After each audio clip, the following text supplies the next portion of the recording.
country where we are free to do pretty much whatever we want to do. And Lord, we pray that your blessings would be on us and our actions. I pray, Lord, that you'd be with everyone here tonight involved in our district, whether they're a parent, a teacher, an administrator, a bus driver, child nutrition. Lord, I just pray that you bless them as they bless our children and they guide our children. I pray that you would help us all to keep our kids in mind in every decision that we make. I pray that this board would be wise, that we would always remember our kids, and that we would be agreeable even when we don't agree. In your name we pray. Amen. Amen. Let's go with the pledge. I pledge allegiance to the flag of the United States of America and to the republic for which it stands, one nation, under God, indivisible, with liberty and justice for all. Honor to the Texas flag. I pledge allegiance to thee, Texas, one state under God, one and indivisible. Thank you. You may be seated. And great job on those students. Nice to hear the sound and everything coming. Usually it's so quiet for us. We're saying it ourselves as teachers. A lot of teachers, they know how to do it. Good job. Straight off to recognitions. All right. Our first order of business tonight is several years ago, the board approved a pay for performance awards. We haven't, the last couple of years, we haven't been able to give away the checks because it was based on final accountability. This year, when the board was informed that final accountability was held up in court again, the board made the decision to go ahead and award the pay for performance checks. My first round of applause goes to the board for choosing. So tonight, we do want to present that. Our first round of performance awards is going to be due to our STAR testing awards. So with that, Ms. Stowe, the campus principals are going to come up. They're going to announce the names. Mr. Champagne's going to join you up front and hand out the check. Okay? We'll start with the elementaries. Sparrow, would you like to go first? Yeah, of course. And call their name out. And when you come and get your check, would you please just come off to the side and stand so we can take a group picture when we're done, if you don't mind. Okay. Leslie Garcia.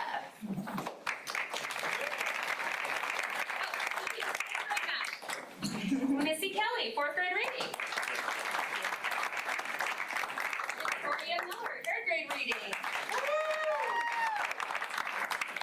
And Rachel Cole, 5th grade math.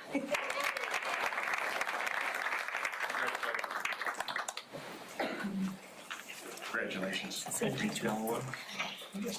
I want to center and hold it by Mr. Champagne. Kennedy was doing that. Yeah.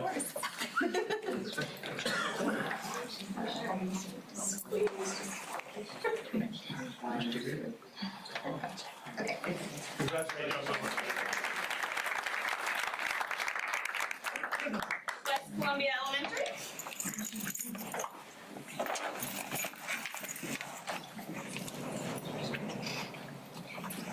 All right, I'm very excited and proud to award these checks to these ladies for working so incredibly hard to help our students achieve their goals.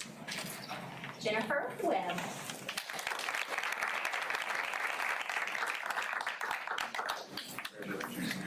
Third grade reading. Also in 4th grade math, Carmela Tribble.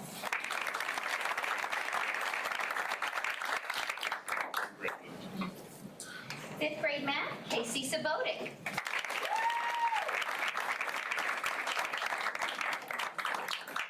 Go Casey! Thank you. She taught 3rd grade math last year, is teaching 1st grade this year, Leslie Singletary.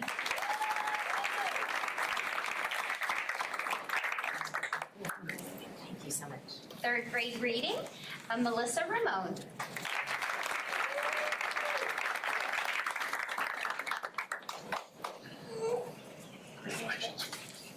And in 5th grade reading, Morgan Bailey.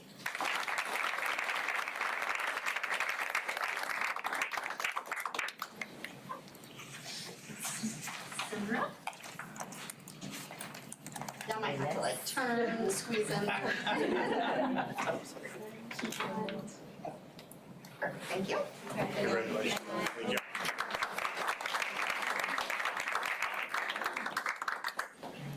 West Brazos Junior High.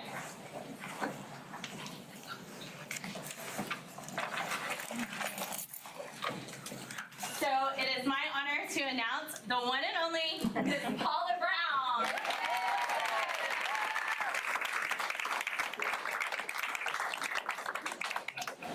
Woohoo! Oh, sorry, 8th grade reading. Great. Thank you. Columbia High School.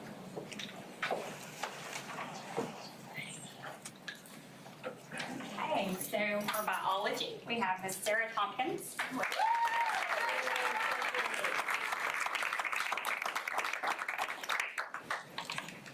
For English 2, Miss Johnny Tebow.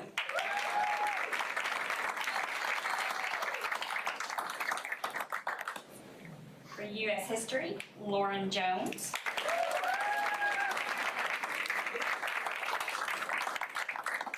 And also for U.S. History, Sean Cox.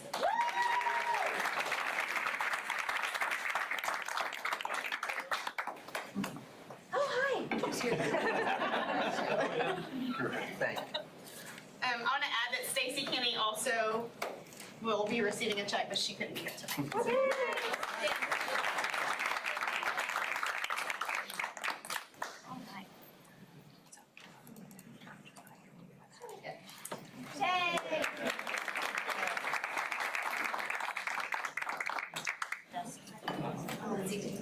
Okay, so before we begin, those awards, I think the top award was around 2,800, I believe. I believe so. We want to announce the amounts, but we did something a little different this time. Your check was for the full amount. Okay, given that by Texas TRS rules, because we're paying you for performance for last school year, it's not TRS eligible, so we did not put it in your check, so that means you don't have to pay the 8% TRS, so that hasn't been withheld. However, when we do submit your salary at the end of the year to the government, that will be included, and we did not hold out taxes, so it's on you to handle your business out. So with that, congratulations, and now's a great time to leave if you want. Thank you. Thank you all very much.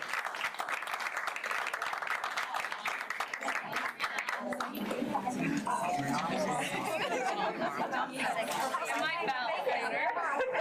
How's my cash?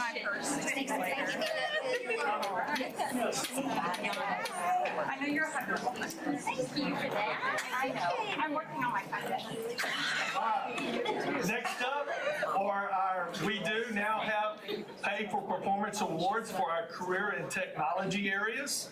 And so these awards are based on certifications. For each student certification earned, the teacher earns $25. So with that, we're going to hand out some additional checks. And all of these, no, wait, one for the junior high, right? No, all high school. All high school teachers.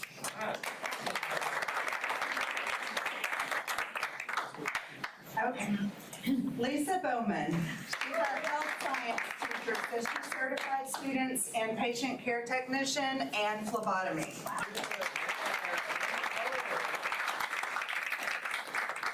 Jacob Carr.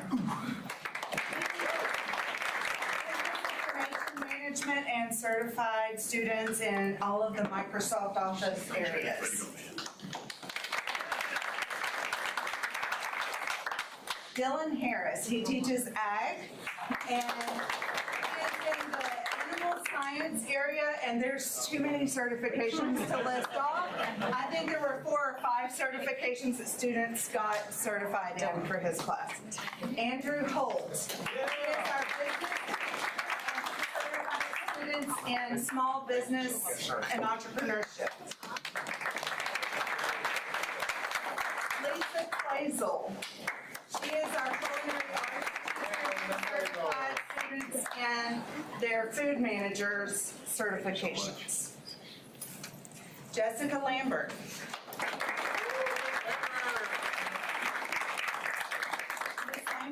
is our education area teacher, and she got some students certified to be teacher's aides. Christian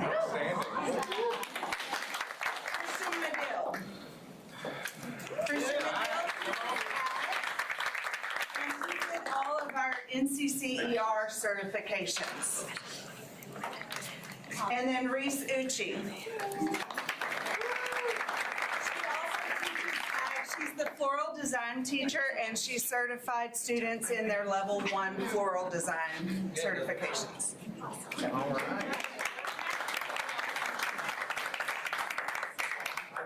Watch toes, watch toes. And Tanya Davis is not here, but she did certify students in BIM as well for Microsoft Office. You're good. Jessica and Miss Bailey switch. We keep them the same couch here. Okay. 1, 2. Great job.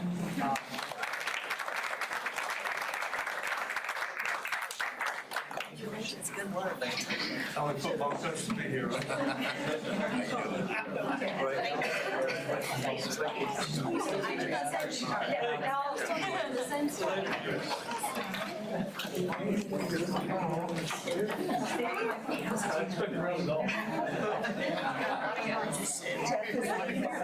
He had to go do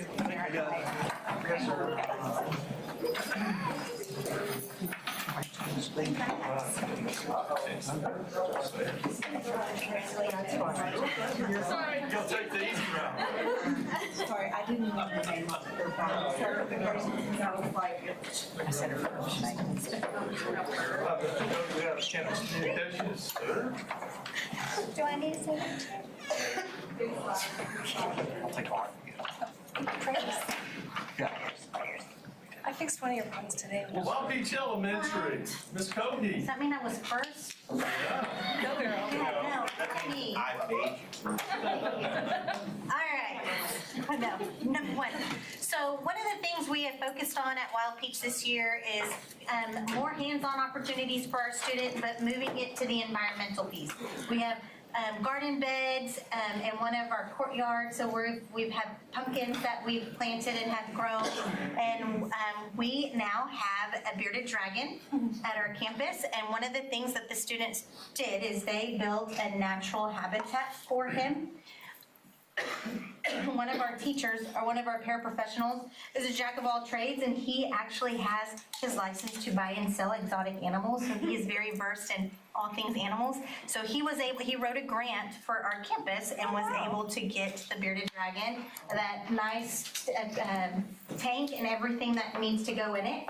And our kids are actually really excited, and they bring the bugs to feed him.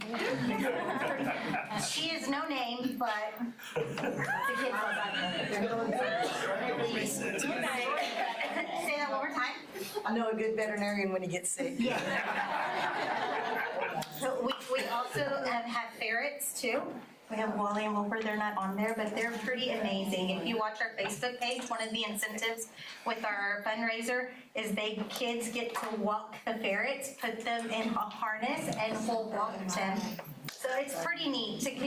Our students love outdoors, love being, that's how they're raised. And so we want to harness that in them. We've had the alphabet parade for our students. So you see Mr. Raymond and one of our kindergarten students dressed as dinosaurs. And then we had bacon and eggs for the letter B and the letter E. Our families are very creative with their costumes they wore. The students paraded around the track and families were able to come and watch. During homecoming week, it also happened to be fire safety week, but on this particular day, you see our teachers, it was tacky dress day. So our students and our teachers dressed tacky for that day. Fire safety week, Wild Peach Volunteer Fire Department came to the school. They allowed our students to, every single student had the opportunity to hold and control the fire hose. So it was pretty amazing. It was a great time. Last two pictures, I believe, one of the things that our STEM class did was they painted rocks and they hid rocks around the community. So we're trying to get community involvement is one of the things that's very important to me. And so this gentleman does not have a student at our campus. He found a rock and he brought it back to the school. We've had several people do that. So we've had a gentleman found one in the lumberyard, he brought it. We had another lady who had found two, and they don't have students at our school, but on the back, one side is painted, on the other side says, if found, return to Wild Peach Elementary, and they're bringing them back. So it's pretty neat. The last picture on the right, we had National School Lunch Week last week, so we welcome families to the campus, and we've had such an amazing turnout with all the families that have come. So that's just a picture of one of the families that was there for National School Lunch Week. So, Yes, sir.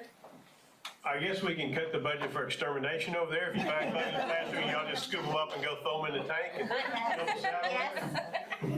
Maybe if we get more than just the one. Thank you, Ms. Cody. Ms. Bolton. All right, well, our first slide, similar, we also celebrated Fire Safety and Prevention Week. Ms. Irwin got the smokehouse out and the West Columbia Fire Department out to train our kinder, first and second grade students on fire safety. They had a great experience. It was enjoyed by all. They learned a lot.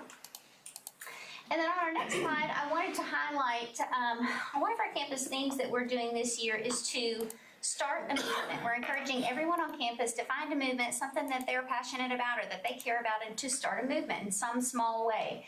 So Officer Trevino decided that she wanted to join the movement and start one herself, so she created a Safety First Award that is specifically for students who recognize any kind of safety hazard that we might have in the building or a safety practice that isn't being followed.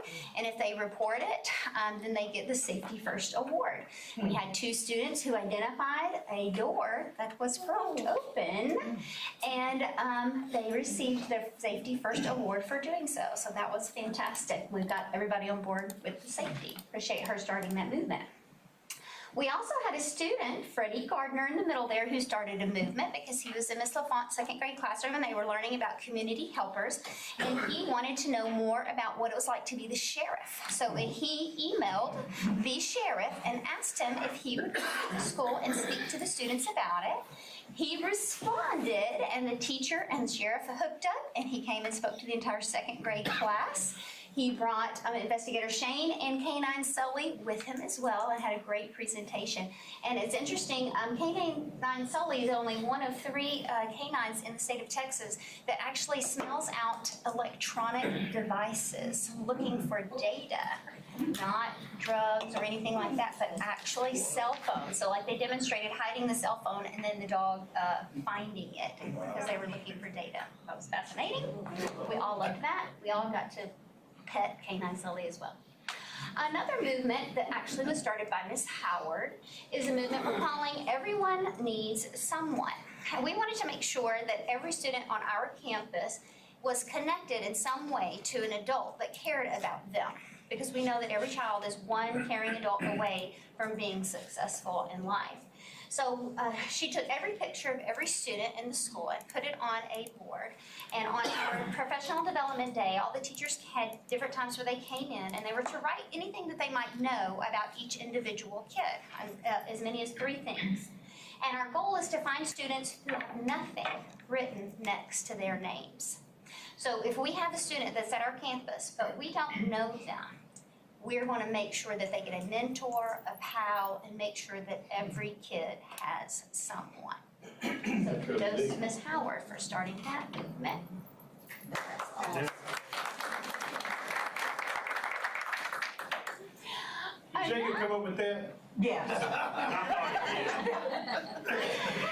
So another movement that we started this year was we really wanted to focus on climate and culture. We all know that culture eats strategy for breakfast. This is a famous saying in the education world. So we formed 7 culture committees on our campus, really teaching the teachers that the climate and culture for our school is in your hands and what you do with it. And so one of our committees is called the Twisted Sisters. And that committee is in charge of keeping it fun. Keeping it fun. And so the first one in the middle is Miss Kissel. She won our rock, paper, scissors bead contest, okay, with her 11 beads. All the teachers got beads, and we went around playing rock, paper, scissors in transition times. She ended up with the most beads, so she won. Her lunch duty got covered as a result of her award. And then you might have seen on Facebook yesterday that this week, don't tell anybody, because we have an underground staff spirit week going on campus, and the kids don't know what it is about or what we're doing. But yesterday it was drink out of anything but a cup. So these two pictures on the end are the creative examples of teachers coming with different things to drink out of. You should have seen the looks on the faces as they were walking in around the building and seeing the teachers hold their flower pot or their bottle or whatever it was that they were drinking out of. It was great entertainment. Today was Twin Day, so you'll have to check on Facebook and see all our twin pictures as well.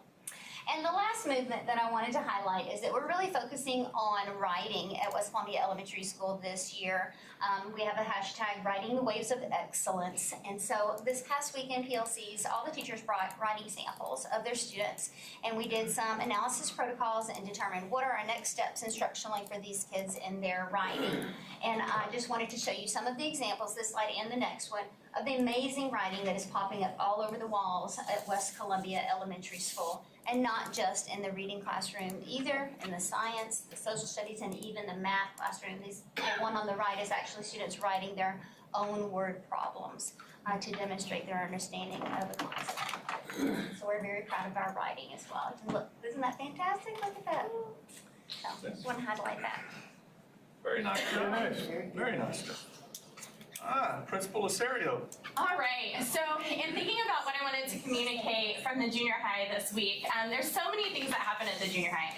And when you sit back and think about all of the different pieces, last time I kind of talked about all of the extracurricular and the different pieces of our students being involved. And it really just kind of hit me that I wanted to share the relationships and the mental health that's happening, the relationship building, and the smiles, right? And so we also had Sheriff Stallman come in, and he talked with our students, and you can see the smiles that they had as they were getting to interact and answer questions, and it was a great time. It made their day, and in turn it made our days, because it's hard to have a tough day when you see those smiles.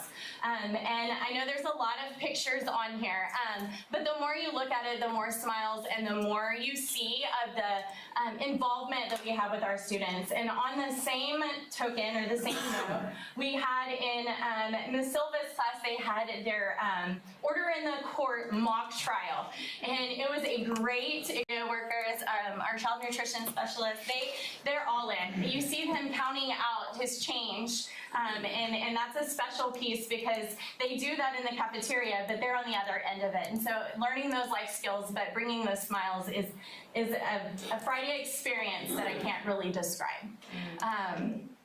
And still moving on that same line, I want you to see the engagement of the students. They are truly happy about their lessons. I know most junior high kids come home and they're like, what'd you learn today? And they're like, you know. But when you walk into a classroom, you get smiles, you get take my picture, and you see teachers. You see Miss Brown up here in the top left-hand corner. This is just a regular day in her classroom.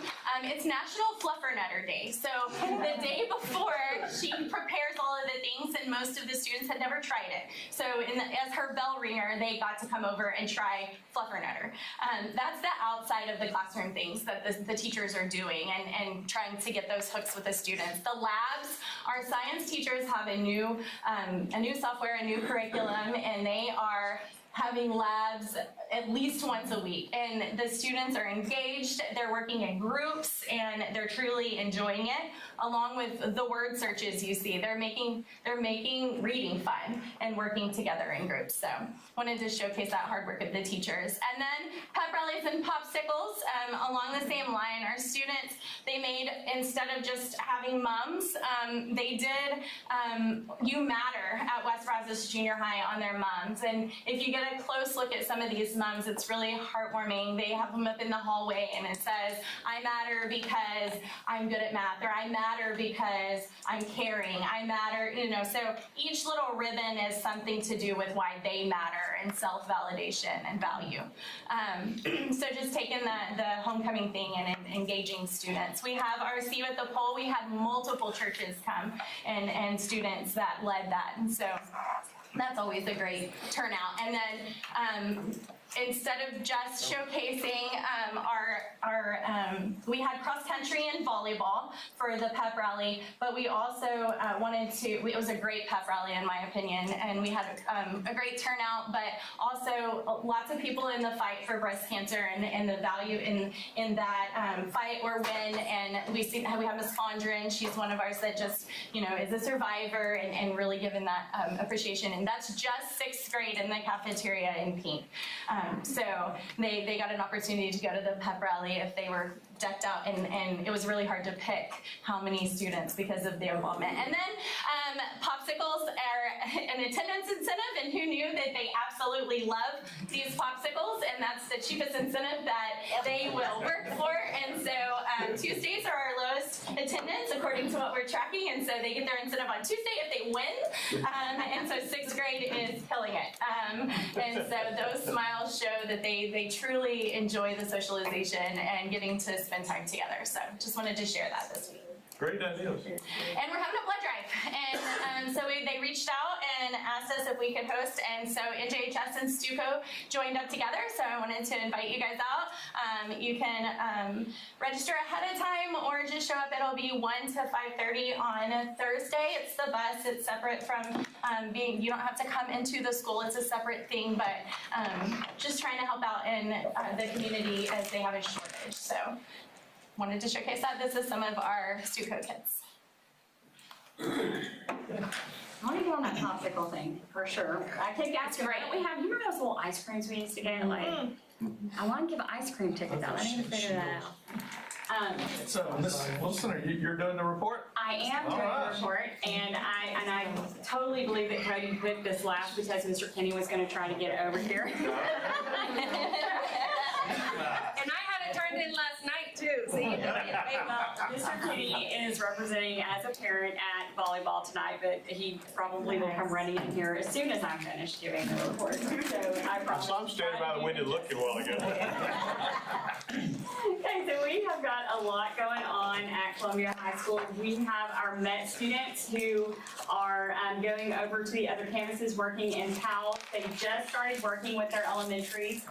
These are the students who are going to be trying to go for that teacher's aid and looking to see how they can help at the elementary campuses. We actually even have one student who is going to be joining us at the high school, and we let teachers at the high school know that she can help and be an aid or help them with their classes on the high school level. So that's a new one that we're doing this year. We're excited to have one of those helping us at our campus.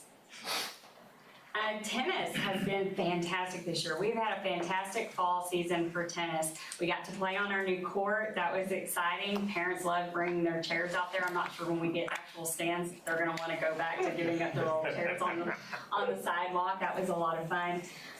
So we surpassed district and made it to area round, which is where we ended our fall season, but our kids had a fantastic fall and had a lot of fun along the way.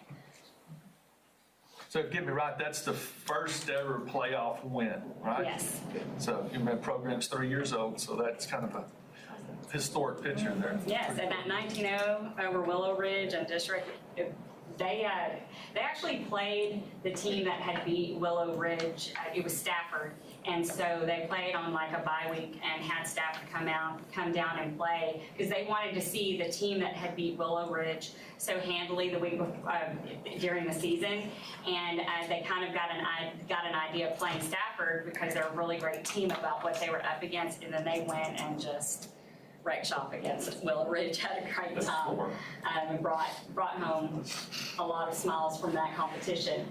We've had the fair going on. We had a lot of those ag teachers out here. They've been working really hard with those students, and those students have worked so hard. We had 21 students from the high school who were exhibitors during the fair season this year, multiple getting awards. I printed off a list for you guys and put it in your folders of all of the awards that were received at Fair this year. We've got a lot of pictures of things that were going on with AgMech and with our ag students, but along with that, we had multiple students who placed in the art competition. We had 5 students who placed in third, 3 students who placed in second, and 2 students who placed first in art. Judge's Choice was won by Mackenzie Pye, Reserve Best Show by Paige Phipps, and Outstanding by Grace Zaragoza. And all 3 of those were the auction winners for the show, with the top one going to Grace Zaragoza, selling her art for $2,500. That's awesome. Also, our Teacher of the Month, Ms. Zoe Fairfield. Ms. Fairfield is a graduate of Columbia High School. We are proud to have her back teaching our students and bringing that roughneck pride with her, and the kids are having a great time in her class. She's doing that teacher that stays every night working really hard, and we appreciate her. She's in there with those kids, and kids love Ms. Fairfield's class, and we appreciate her coming back to share that with our students. What does she teach? She teaches biology, and she teaches anatomy and physiology, and she is teaching biology students. Wow. Yes? Okay. I know she's teaching my A&P class because I had that the other day and was wondering if that was a CTE class. I was new to that, but yes. All right, thank you. Thank you very much. Principal Galloway. Okay. First, we have our Bomb Diggity Derrick hands.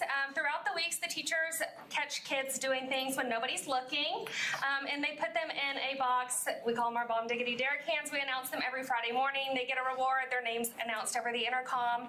And we do have our staff grant going on at Barrow, so we have frequent visitors that come in. We had our first visit last week, and it really hit home to me after we had our walkthroughs. And Bill, he's from one of the consultant groups, he said, Hannah, these kids are awesome. I work with them every day, so I know they are, but for somebody to come in from Austin to Brazoria, Texas, and say that the student-to-teacher conversation and the academic vocabulary and the relationships that are built, he said, these kids are just wonderful. Like, you need to build on that. And he said, these kids, their relationships with their teachers and the culture on campus is vibey. So it just made me really proud of them, and I wanted to showcase them. For homecoming week, of course, we celebrated all the different days. They really get into it. So I just wanted to showcase that as well.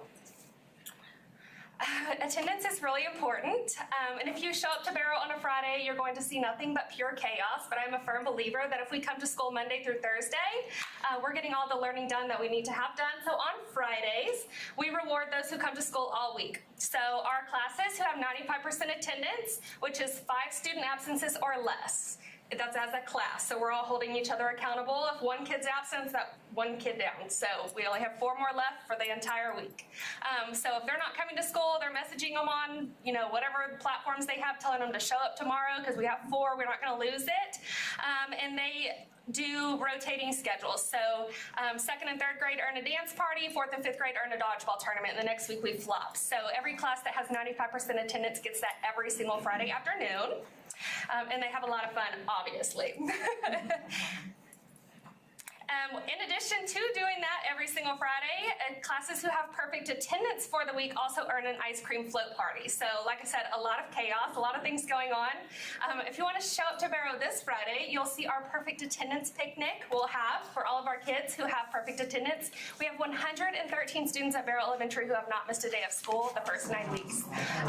Rolling in at 96% attendance rate, so hopefully we keep that strong going into October, which is, we've been sick so far. And then our kids who submitted their fair art, we had an awesome turnout.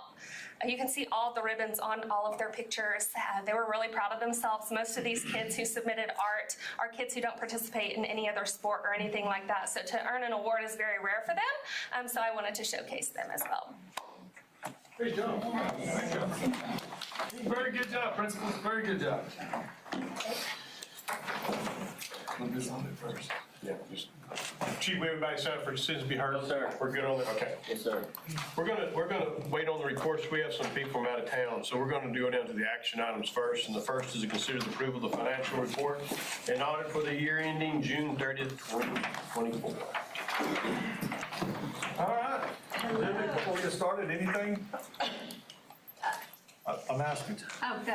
All right, well, I think you know the young lady sitting in front of you, she's not a stranger to us.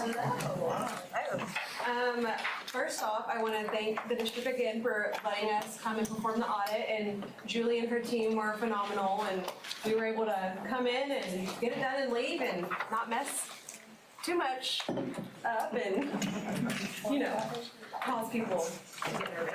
Oh, that happened, don't worry about it. I know, I try to tell everybody we're the fun auditors, but it doesn't go over well. I don't understand why.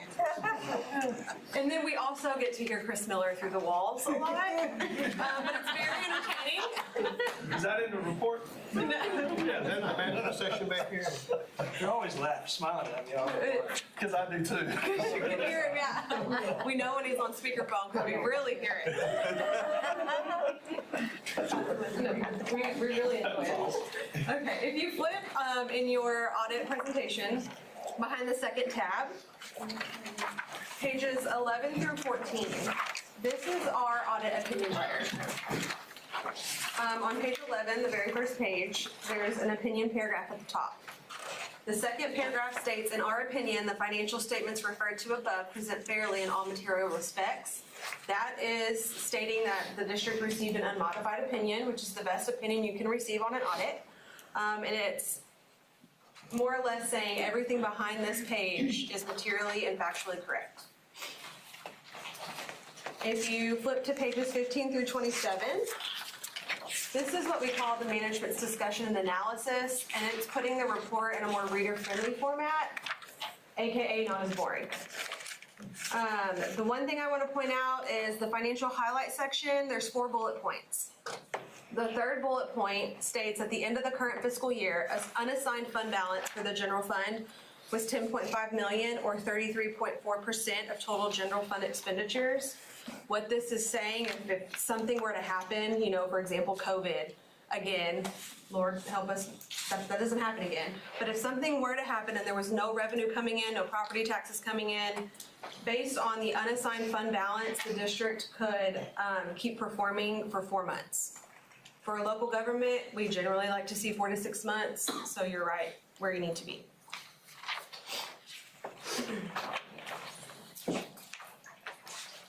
Pages 29 and 30. These are the government-wide financial statements, which are on a full accrual basis of accounting, which means they include the debt items, capital asset items. These are not as useful for you. What's more useful are the fund financials, which are on pages 31 through 34, and these are on the same basis as the budget. If you look at the bottom of page 31, the very first column, general fund, you can see that 10.5 million in the unassigned column.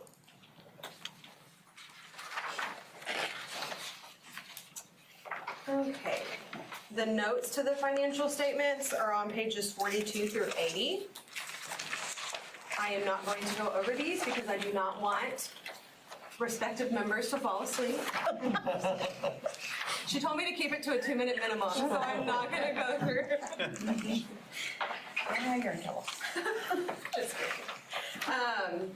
The notes to the financial statements just go into more detail of all the numbers on the face of the financials. But for real, it's good bedtime reading if you're having trouble falling asleep.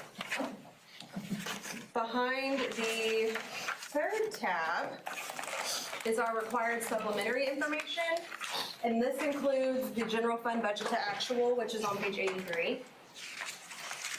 What page did you say? 83. Okay.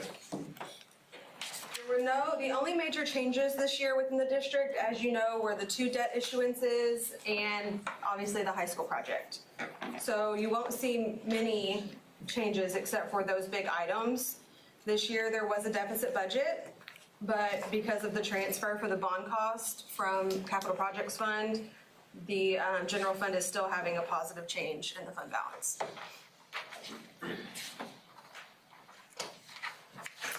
There's some required schedules for pension and OPEB in the following pages as well, and I will not go over those. Excuse me, so on page 83, I know we had a positive, very excited about that. Well, what would the dip have been, the 673? Yes, sir, Okay, without that transfer. okay. And I did go back and look at additional board-approved things like technology, vehicles, buses. We would not have been invested. Okay, that's what With I'm the, yes, going to focus. yeah, taking that in. That was because of the, thank you, okay. The things that we bought. So I think if you the look at your approved, last the fund approved balance- expenditures were more than the Yes. 673 is what you're saying? Yes, that's what I'm Yep. trying to say. So we need to watch it. Behind the fourth tab is the other supplementary information. On the face of the financials towards the beginning, we have a column titled Other Governmental Funds. And so the schedule on pages 94 through 97, this breaks down all the funds that are included in that other column. So just more, goes into more detail. The other budget to actuals for the other funds are on pages 108 and 109. So the budget to actual for child nutrition and debt service are back there. Behind the last tab is the federal awards section. Which one's child nutrition? Is that on 108? Page 108, yes, sir. The National School Breakfast and Lunch Program.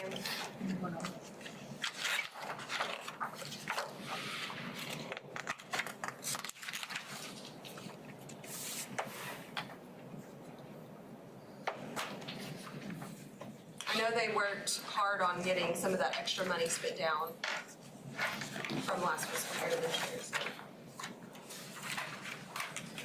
So. Okay, then the last tab is our federal award section.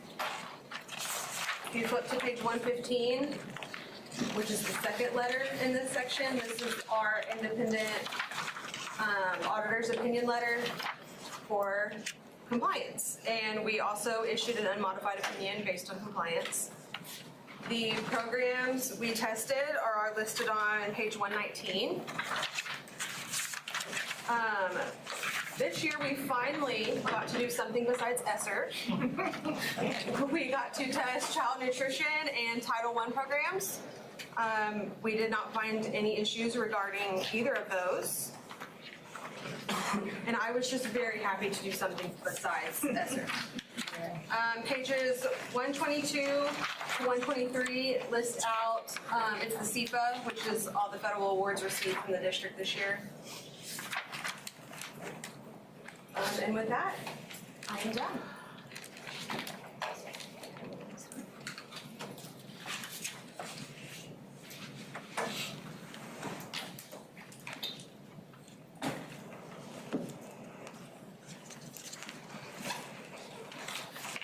I'd like to compliment the accounting department because, I mean, if it wouldn't been for the things we approved outside of budget would have came in very nice in a very challenging year that we faced last year.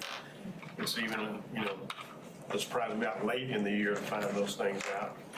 This year is another challenging year and gives me confidence to know that we're on top of it and have a good chance of being successful. So thank you to Julie and the county department. Thank you for y'all for the audit y'all did.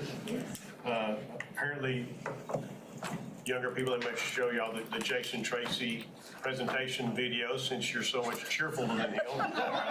It's nice to see a smiling face out of a CPA. So you did a wonderful job tonight. And it's also nice to have a Columbia High grad sitting in front of us. It is that job. So that was in my speech. It just didn't come out. Yeah. My mom has no idea I was even going to do this. Are you serious? Oh, She's sleeping right now, so Nice. she'll be surprised that I did my first Yeah. CBISD presentation. Take a picture and post it on Facebook. Becky, Jennifer. I'm gonna get Linda Oh, on yeah. this so Let's she can approve it take. first. We have to make a motion, don't we? Yeah. I make a motion, we deny it, so. Are there any questions or comments? Make a motion, we approve the financial audit statements as presented. I'll second. Second by Ray, all in favor? Aye. Any opposed? out of care. Can I sign it now? You can sign it now, Cliff. Thanks. Yeah, I'm sure you, Jonathan's gonna read that. After reading, I have to confess, Julie called me last week and said it was gonna be good, so I wasn't as, usually I ask for it way in advance, so I didn't do that. reading them and I help write them.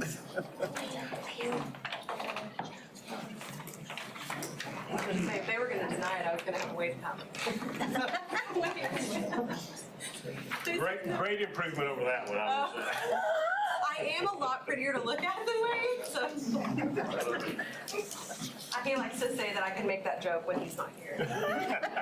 Especially a lot of the smaller districts. Unfortunately, I won't be here next year, but if I was and he came, I would make that joke back at him. Maybe whoever's president next year will do that to him. Now that I've done it, it'll be me every year. Okay. But Jenna, you did a very, You did a good job. You really did. very good presentation. Good. Thank you so much. Right. Y'all have a If good. you'd like to leave, you're more than welcome. Thank you. Next, we're going to go to number 2 to discuss and consider approval of the job order contracting method of project delivery contract award for the FECO Lone Star project. Okay, in your maroon folders, you have a stapled report. Let's get that in front of you before we get started. It's got a green bar.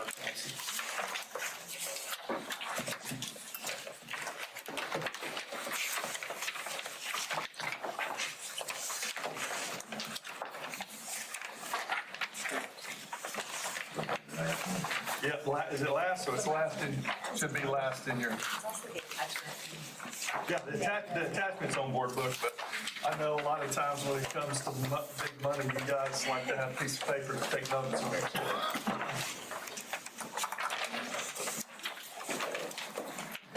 All right, so this is the presentation for you. Jared McCurley, who's sitting in the back from E3, and his side partner, Mr. Ben Mund, are here tonight to basically, we talked about what the program was about, upgrading energy conservation projects, looking at the district, especially lighting, chillers at the junior high, some high need areas, and then a funding opportunity through the state Energy Conservation Office. So with that, I think we're here to report the findings. Mr. McCurley, is that correct? Yes. Welcome. It's your job, it's your program. All right, thank you. Again, this is Ben Mund. He was the primary project or program developer. So this sheet right here, or this table that you see, is the summary of about a 250-page utility assessment report that you guys hired us to put together for SECO back at the end of May. So for the last 4 or 5 months, that's what we've been doing. So what we found is that first off, it's the good news. The budget is less than the budget we thought it was going to be. We thought it was going to be about 5.4 million. It ended up being 5.1. That's a lot of numbers. The columns that you're going to care about are you can see the electric savings. So there's supposed to be $354,000 annually of electric savings after this project is done.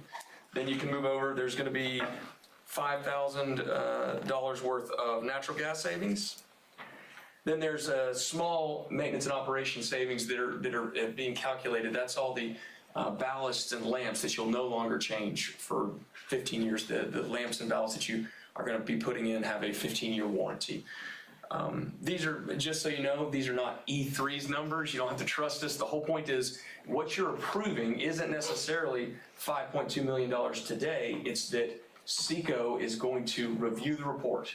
They have to then prove out whether or not it will do this. That if you do this work over here in these columns, that it will save this money. And we've done it all based on their calculations. So, and SECO is the state? The State Energy Conservation Office, that's right. So they get a third-party engineer to then review your report that we've put together, and then they decide, yes, it will save total $387,000 a year. So then the cost of the project is in the next columns. You can see each, and I'll go through the scope here in a second. But it's a total of, with engineering and and bonds and everything, it's just under $5.2 million would be the loan. Sorry, I'm kind of jumping ahead. You might not remember this program. It was a 2.5% interest, fixed interest loan from the state for 15 years. So the whole point is effectively that you will not come out of pocket any money.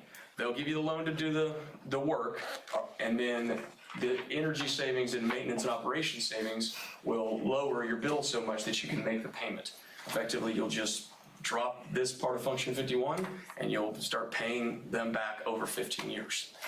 It's as close as the state gets to getting something for nothing. Not really, but you are, the only way you can get these utility savings is by doing this work. So that's what if you'll do this, this will happen, you'll be able to pay them back. So, any questions on that big summary? Again, I can give you that. You presented before, the report was going to tell us how much the savings was, which is that. And then that, you extrapolate what the total amount we could borrow would be. Right. Is that dollar for dollar, or what does 586 calculate out to? That's right. So you can see over here on the right, which each one of these scope items costs, and then there's a payback next associated with each one of those line items. So the aggregate of the whole project has to be less than a 15-year payback. The aggregate of yours is a 15.4-year payback. Each individual item has different paybacks. 13.4? Yes, 13.4. 15.4. Oh, did I say 15? I'm sorry. Okay. Yours has a 13.4 aggregate. It has to be less than 15. Okay. And each individual, you can see each individual's payback. The lighting retrofit, does that answer your question? Mm-hmm. Yeah. So theoretically, we'll get 1 year of savings without having to pay back, or will the loan actually be over 15 years? It's a loan, so it's a reimbursement. So as we invoice, they give you money back. You will not pay, you pay in arrears. So a whole year, then you start paying back. Yes, you're supposed to have saved a year's worth of energy before you make your first payment. Is that what you did? Did I answer that right? Is that okay? Yeah, the savings is over 15 years is what you're saying. That's Yes. per year for 15 years. Yes. But we're only going to pay them for 13.4. Is that Yes, right? that's right. You can do it in a number of different ways. Yes, they'll make the loan 13.4. They can also make it 15 years. There's no early payment penalty either. If they made it 15, and theoretically it'd be less than the 387. That's correct. Okay. That's why I generally usually say if you can get 2.5% money, get as long as you can. That's fine. I just So want it to be comes sure. out, it's about $415,000 a year for the loan payment At 13.4. at 15. Oh, we're at 15? So it puts you at costing the district about $27,000 a year. That's close. Oh, we're with the 2.5% interest. At 2.5% interest on 15-year note. This is just amortizing with no interest then. That's right. That's all they ask for. Okay. But they make you be more conservative. Our estimates would say that you would save more. In addition, you would save probably about $20,000 to $30,000 more than this, but they want us to stay on the conservative side. This doesn't include any lifts that you are currently spending for football lights or softball lights. There's a number of different things that'll be real impacts in your M&O budget that aren't calculated here. So. The scope it's all the sports fields lighting, so it'll be your baseball field lights, your football field lights, and your softball field lights will all be switched to LEDs. Give you an idea of the differences in the light. I mean, most people know that the LEDs are definitely a better light, not a little bit, but are a better light. Your current plate foot candles, so if you're standing on home plate on your baseball field, it's about 15-foot candles. It'll be 50-foot candles when we're done.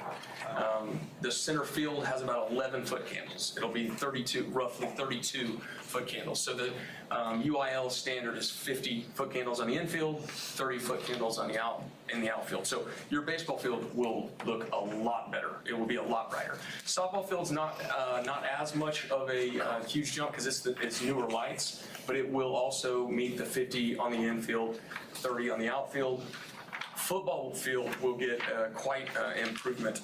there is, right now you get about an average of 35 foot candles on the football field. It'll be 50 on the football field when we're done. So I know foot candles don't matter that, or don't mean that much, but generally you want 50 foot candles on a desktop in a classroom. So that's what your football field will look like. It'll look really good. So we're up to buy everybody's sunglasses to come to football games. That's it. It'll look real good on TV. Sorry, M&O just got shot because of the light. That's right. So those are the sports lighting. In addition to all that, we've got a bunch of breakers and wires and electrical that's going in, that's being replaced as well to make everything work correctly. As far as the interior, which is really the best part, I mean, sports lighting is great, but the interior lights will all be LED now. I hate to use the word all. The majority, it's a whole line by line. So you've already got some LEDs, and so we're not going to change those to LEDs as well, rechange them. So you can see all the quantities there in the contract. It's a line. Every single classroom was counted. Every single light was counted. So all the rest of your facilities will now have LEDs, which is it's a better light in the classrooms. On the HVAC, I don't want to belabor any of these points. Please ask me questions. Wild Peach is only 20 accounts because we did that project 10 years ago. Okay. That's right. I want to say we did classrooms. I'm not sure if we did. Oh, we did the cafeteria, didn't we? Justin, when we did that project out there, what did we not do? Just a few exterior lights and the walking track lights. Yeah, and I think that's what those 25 are. I can look at the line by lines, but yes, it's mainly just the exterior lights that were left. So I should have said that, but the interior lights as well as the exterior. So the exterior, it looks a lot better. LEDs it makes everything brighter, makes everything prettier at night. So, but they use about 65% less electric wattage. So. Next thing is the HVAC. Columbia High School will get 7 new rooftop units. Barrow Elementary School is going to get 2 rooftop units and 2 split systems. Wild Peach gets 10 rooftop units and 1 split system. And then Support Services gets 7 split systems. West Brazos Junior High gets 2 air-cooled chillers. They're each 180 tons. Those chillers have 5-year bumper-to-bumper warranties. So then West Columbia gets 2 chilled water pumps and then 2 VFDs for the air handling units. We did those chillers a while back. The pumps were done, so the pumps fit in this for their energy savings items, and you want new pumps. So Justin, I know while he's talking about the HVC, why don't you talk to the board a little bit? I think Jared had presented an option for HVAC a little different than what we have right now. And so Justin was able to take a visit and do some inspection, and Justin came back impressed. But I wanted you to talk to the board about that, if you don't mind. Yeah, so typically, when you think of chillers, you think of just your average manufacturers, York, Trane, Carrier. They have turned me on to a type of chiller that's been around for a long time. They've actually got these in the Tesla plants. They got them in a lot of Verizon places, but they never really migrated into the K-12 market. Petra is the manufacturer. They're made in Jordan. Thank you. Never heard of them. I'm, of course, a little skeptical about it. So Ben and I actually make a trip to Houston to HTC, their warehouse, and actually get to lay eyes on one of these machines and let me look over them and actually scrutinize them. And talking with their representatives, I'm realizing that, hey, these are a lot of off-the-shelf generic parts, so there's no proprietary pieces. If a fan motor goes out, we don't have to get one shipped from overseas. We can go to a local supply house and get a generic motor that fits. Sensors, wiring, contactors, relays. In addition to that, the upfront testing on these things, they run these things through the ringer. So typically, carriers, chillers would go through, say, a 500-hour saltwater spray test. They run theirs through 7,000-hour spray test to make sure that these things hold up. More importantly to me, on the technician side of it, the condenser coils are still the old copper coils with aluminum fins. So if they spring a leak, we can take our soldering torch, fix a leak, put new Freon in it, and go. We don't have to go spend, $3,500 after the warranty expired to replace a coil. $10,000 to replace the other set of coils. Hands down, in talking with some people that have used these, Verizon president, hey, these things are top notch, and I'm very impressed with them, and the fact that they are roughly, what, $100K cheaper per chiller. Yeah. Easy service. Yeah. It's a higher quality chiller. They've just not played in the K through 12 market until right after COVID has messed up Train and Carrier, the guys that we always went to. And so there's new players that are always considered premium products that are just moving into the market and killing them, which is a good thing for us. So that's why we brought Petra to the table. It's, for once, a premium product is that they're playing the game. I was impressed that Justin came back and said, look, I can work on this. I don't have to make a service call. Right. Pay the guy when he gets the truck in Houston until he gets down here. He doesn't have the part. We have to wait 4 weeks for it to come in. I was just really impressed with that option. Okay. Sorry to hijack you. No, that's perfect. Yeah, it's a good thing. There are some good things that are coming out of all the problems that happened over the last 4 years. People are getting into the market and it's starting to correct a little bit. One thing that we were able to fit, so there's actually some extra scope that we didn't think was going to fit in our original budget, but we've got more in here, which is a good thing. You guys get phase loss from your utility company a lot, meaning, and when they drop a phase, it burns out your motors, it burns out boards, it burns out, it messes with a lot of things in your facilities. So we're putting some phase loss protection on the support services, West Brazos Junior High, and West Columbia. So hopefully, it's going to protect these units from something that you have no control over. It's really the utilities company's fault, but you guys pay for it when it happens.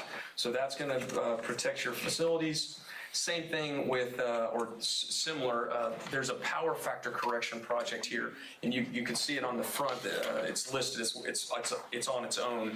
So you pay for the total amount of power that you use, meaning they charge you for 100%, but you only use about 89% of the 100 that they're charging you. So when you put capacitors, these power factor capacitors, it cleans that up and you start using within 95% of what you actually are being billed for. So it just, all of a sudden, you pay less. What you pay for the money, for the electricity that you actually use. So that's one of the big payback items on this project as well. So it'll clean up the power.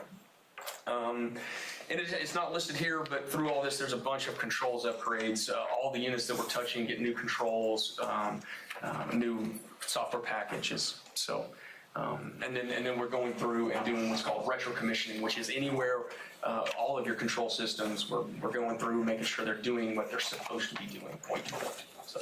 So when he's talking about that's you controlling, being able to, from your computer, your desk, from the house, whatever, being able, if there's an issue, you can log in and. You're at Mr. Kenny's at the new high school building and say, it's a little bit warm in the gym, can you drop it? And I can instantly take care of that problem, and I know that I got line of communication from my phone to the servers, from the servers to the equipment, that's instant. And functioning is primarily the problem, because there's been a lot of times where I can't communicate with it, or there's a breakdown in the communication between even my desktop to the servers. I have to manually come out and try to make some adjustments, and now I can. We have some of those similar that with Johnson Control, right? It's not through Johnson Controls, it's through Unify. But it's currently, correct. Yeah, and it's a platform it's called RC WebView. I get on there, I can make adjustments to the schedule. Sometimes it works, sometimes we have to wait on a software update. It's going to be different than why it's going to always work then and it doesn't work now. Why haven't we corrected it if it not work now? There's no answer. Hey, I call them up, hey, I'm having problems. They say technology, we need a back door so that we can get in to address it. Oh, it's an engineering issue. They have to send it back to another department, and then I get a fix. They remotely geek squatted. I don't know how to explain all that. I'm out of my wheelhouse. So what's the difference in the new one versus the old one then? Jerry, you have to elaborate on this. I mean, other than just the functionality of it. That's right. It's newer controls. Once you allow the company to get back in there, and as well as us doing the retro commissioning, now we can see what the problem is, find problems easier. It's just like eventually your iPhone it's 10 years old, or shoot, these days, it's 2 years old and it's starting to slow down. Now, you're just gonna upgrade the controllers so that they can work on them again. So if there's an issue, we're coming to you to get it fixed? Yes, pretty much. I mean, yes. Okay. Let me write that down. Well, example, oh, here, you know what, I'll put my money where my mouth is. Lufkin, we finished a project 4 years ago, and their controls contractor, not us, but the controls guy, they didn't keep following it, and so we're going back and we're gonna go fix it and make it all right. So, I had that meeting yesterday. So the LED light retrofits, that's 1.3, that's for all the lighting, that's the field, that's everything, correct? That's for everything. Yes, you bundle it all together. That's And right. those all have a 15-year warranty on the lights? Thank you for asking. The interior tubes have 15 years. The football lights, the sports lights have a 25-year parts. Okay. And it's a 5-year labor, but they're expecting them to last 25 years. Okay. And if they don't last, who replaces them? Within 5 years, well, if they don't last, they just give you a new one. Who does? Qualite is the company that's going to install these. That's the manufacturer of these. And how long have they been around? Oh gosh, 20 years. They, if you're familiar with Topgolf, they do all of Topgolf's lights. They've done Carolina Panthers. They're a big manufacturer. Okay, so HVAC, 5-year warranty, parts and labor? On the chiller, parts and labor. On the split systems, it's going to be 5 years on the compressors. 1 year on the labor. Okay.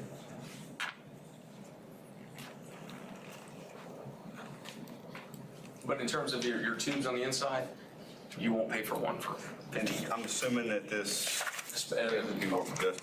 I'm assuming that the power correction, those are just bigger capacitors for starting, and that's stopping that power from being. It's not equipment based, it's capacitors. It's like a capacitor bank that you would put in the motor control center or in the main electrical room that kind of regulates how that electricity. Okay. Same principle as a one on the. Sure. On AC or something, okay, makes sense. Why are we doing 3-phase on just 3 other places, not all of them? Ben, why are we doing 3? I think I said they have 3-phase at the. You talking about the phase Three-phase monitoring? Protection. We don't have that kind of problems with the other campuses. It's only 3. I don't have near the kind of issues at Barrow and here at the high school as I do WCE, the junior high, and the support building.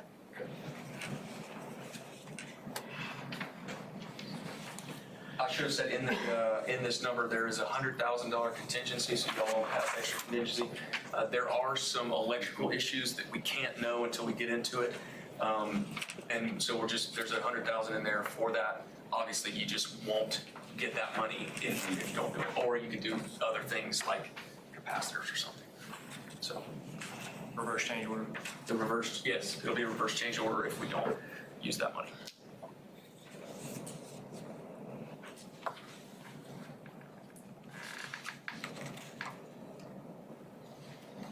Thoughts? I think $27,000 a year it costs the district is kind of a no-brainer in my opinion, but that's just one opinion. So you're saying is all these upgrades are gonna cost $27,000 a year? The interest payment is basically what it's gonna cost you, 2.5% interest. So our So it should decrease each year as your principal balance goes down. I just did it as payments. Your payments should be around $415,000 a year. So if we're saving $387,000, puts us at cost the district around $27,000 a year. I did simple math. I mean, but Jonathan's right. Is that further it goes, the less we pay in interest and more towards the principal. Yeah, so our job is, just like when we talked this year, Julie and I talked, like we told the campuses, we're giving you this much money, but if your attendance is less than this number, we're gonna put this amount in district control and you won't get it.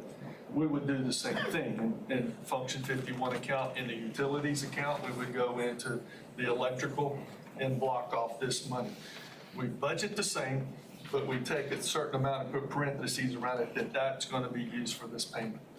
Same thing in his budget, like he included, there's gonna be certain things we're not gonna buy anymore. Any of the in Justin's budget, he has a lighting expenditure column. We can take that and put parentheses around it the same way. So when we go to budget this year, what you need to look for is that we come up with that 415 out of the budget. Right, Show but we you where should it's save at. in electric, we should save in the lighting budget, we should be able to pull enough out of there to get close. Correct. Keep in mind that here in the next couple of years, we're switching from one electric contract. If you remember, many years ago, it came to you, our number's gonna be dropping from like 4.8 cents to 3.4 cents. Something like 3.6, Yeah, so we're about to roll into that new contract, and we're in that contract. Like 20 years, huh? Something like that? It's through 96 months, so it'll be through 2036 will be set. 6 to 38. Yeah, so we know what our electrical cost is gonna be through 2036, which, I mean, at convention, while you guys were talking the other, I was talking to the power people, and, you know, districts right now that are having to go into contract are opting in at 9, 10, 11, 12 cents. And we'll be paying 3.4.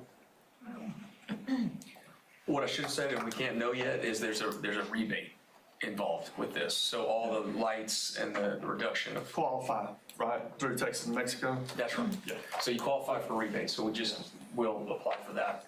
That won't be a large dollar amount, though. A project this size, it could be $100,000. Could it? 150.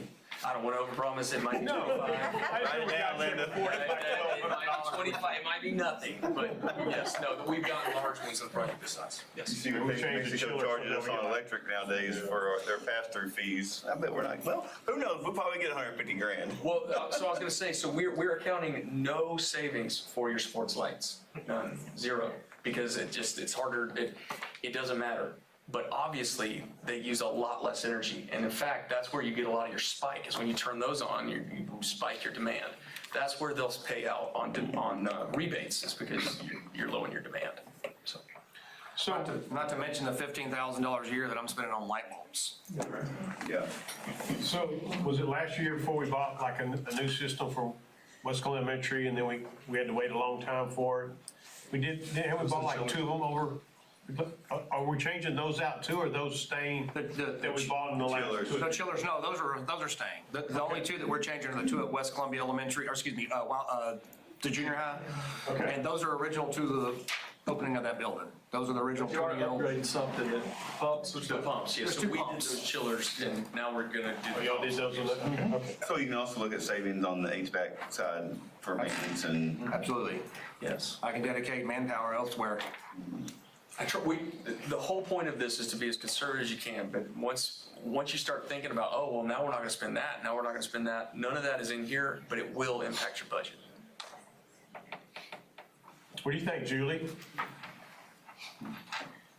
This is the first time I'm seeing all this too, so I don't have an opinion. What's the driver behind this for conservation? The driver behind is we have, so several years ago, we did a whole lighting upgrade at Wild Peach, right? And if you were in a classroom at Wild Peach before and after, it's night and day. And so these are projects that are on our list to take care of, right? You know, we've talked about baseball field. There's a lot of things that need to be done out there, right? We're gonna be talking about other projects that are going out there. These are things that have been on our list for a while. The true driver is UIL gives us the ratings of what we have to have on the baseball field, the softball field, and the football field. And I know the football and the baseball is below that. So the last few years, we've talked about changing all the lights out. You got West Columbia Elementary, you got the junior high that are basically coming up on 15 years or older. And so those chillers, those air compressors, air conditioners are gonna need changed out. They may not be out yet, but in the next 3 to 5 years, more than likely, you're gonna be changing them out. Where does all that money come from to do all that at that point in time? You know, because a lot of this would be done at that, so you're not gonna probably come out of fund balance. You're probably looking at either a bond situation, or you're gonna do a maintenance tax note and do pieces of them over a 5-year period to add up to that. That $200,000 that we put in the budget every year for capital improvements, that used to be for maintenance tax notes. Excuse me, to be honest, when did you come, 4 months ago, first of the year? The very beginning, probably. January time frame, he came, and that's the first time we'd heard of this program that the state had. But basically, whatever you save, they'll give you the money for, so it's a wash. type situation. That may be a little different, you know. It's low interest. So it's a very low interest loan. In the past, if I remember, a lot of times the money gets accounted for so quickly that it's, they only fund X amount of millions of dollars, and once it's there and applied for, it's gone, there's nobody. Just so happens this year, it came to us early and said, hey, they're gonna be coming out with a new round of it. Would y'all be interested? And we said, yes, we would, to look at the process. And so now that's what they did, is did the study and say, okay, we're gonna say this, so that calculates out to this, and this is what we can do with that. The whole conversation started with the chillers at the junior high. I mean, we're scared they're gonna go out, and when they do, the last ones took us 16 months to get, and we're like, well, we've got to go, or we're gonna, we've got to go. So that's what started the conversation, and as we started the conversation. But the chiller, didn't we pay like 400,000 or 600,000 for that thing? For the two at West Columbia Elementary, yes, sir. Yeah. And that's kind of what started the conversation, is that we've got to get going on this. And it kind of just evolved into what we're talking about. The next big thing you're gonna be looking at from a board perspective, roofing. Because all those roofs are 15 years old. They all have 20-year life, like 20-year warranties on them. So a couple of roofs we have are at 21 or 22 years with a 20-year warranty. Expired. Because we actually got a few fixed right at the tail end of that. So last time we looked at that number, we're looking at $4.5 to $6 million, was just a ballpark estimate on roofing in our district. So if you take that and you take this, you're looking at, $10 million, you're looking at a bond. We've passed the high school bond, and, so we're just looking at a way to kick that down the road a little way so we can get the M&O, the INS to take over on that, where we can bring in more money and not have to raise the rate any further. And so, Justin, when we get to the maintenance report, Justin's going to give you an update of where we're at on the roofing plan. Okay. I will say this, as far as the SECO project, I've looked at the numbers, I didn't scrutinize them, but we're already paying for this equipment and these lights. If it's not utility costs, it's maintenance costs. We're already paying for it. We're just paying the wrong people. We're paying Texas, New Mexico, or Centerpoint.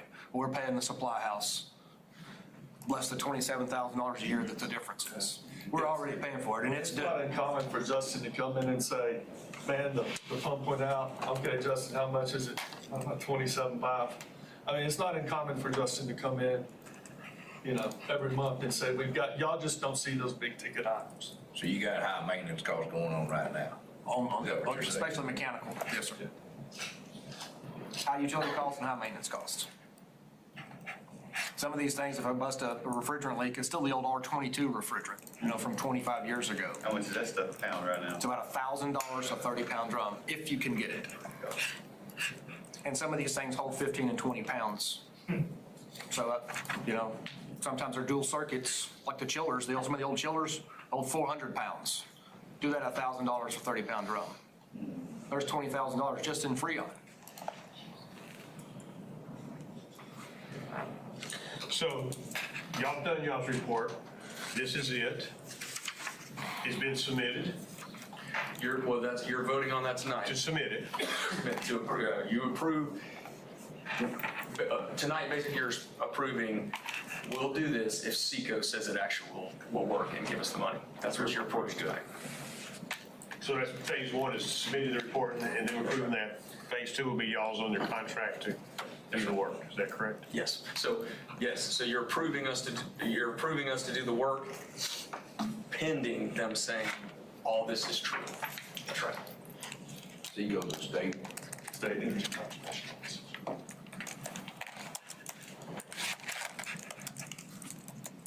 That's what the three is approving. Yeah. I mean, we're approving this first to take that and set it. And then the next item will be that to approve. Right. Okay. Confusing me there. Sorry. There's two items. We have two items now. Two items, yes. The first one is First one, let's go in order now, okay? Don't jump ahead. We're not approving your contract before we approve this. That's true. Okay. Any thoughts, comments? I know you spoke up. I think you're in favor for it. I mean, it sounds like a logical thing to do in my mind. I mean, if these numbers are correct and the energy savings is there, and we pretty much get the district brought up to where it really needs to be, and it costs us $27,000 a year. I mean, in my opinion, even if it was a little more than that, I wouldn't be opposed to it. So, and hopefully it's less. So, Any thoughts on you, Greg? Okay.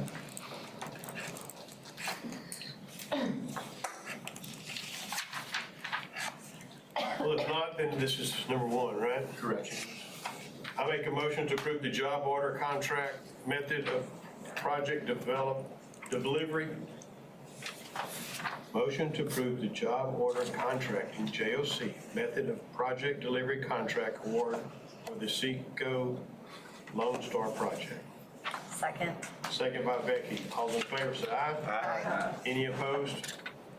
Motion carries. Now, next will be your contract, which is what, 2,600,000 if I read it right? Not quite. Not quite? Not quite. Sorry, I was trying to figure out if you're messing with me or not. It's, yes. You never know.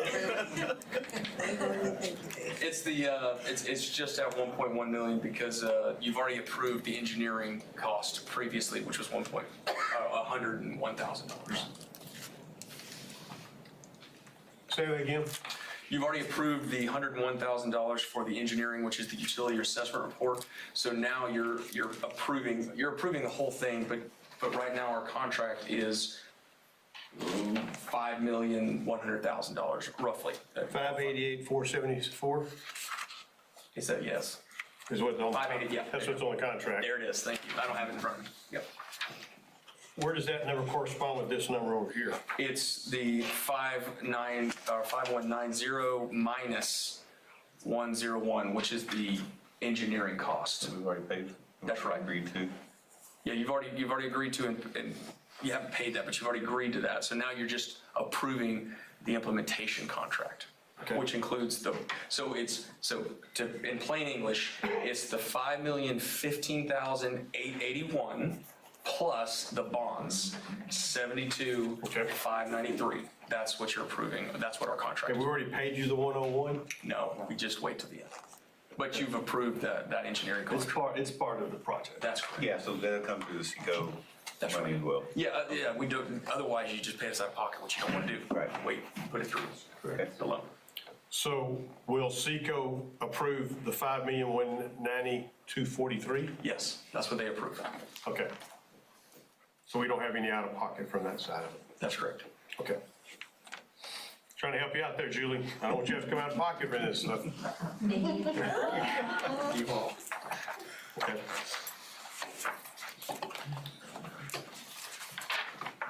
Give me a little highlight here.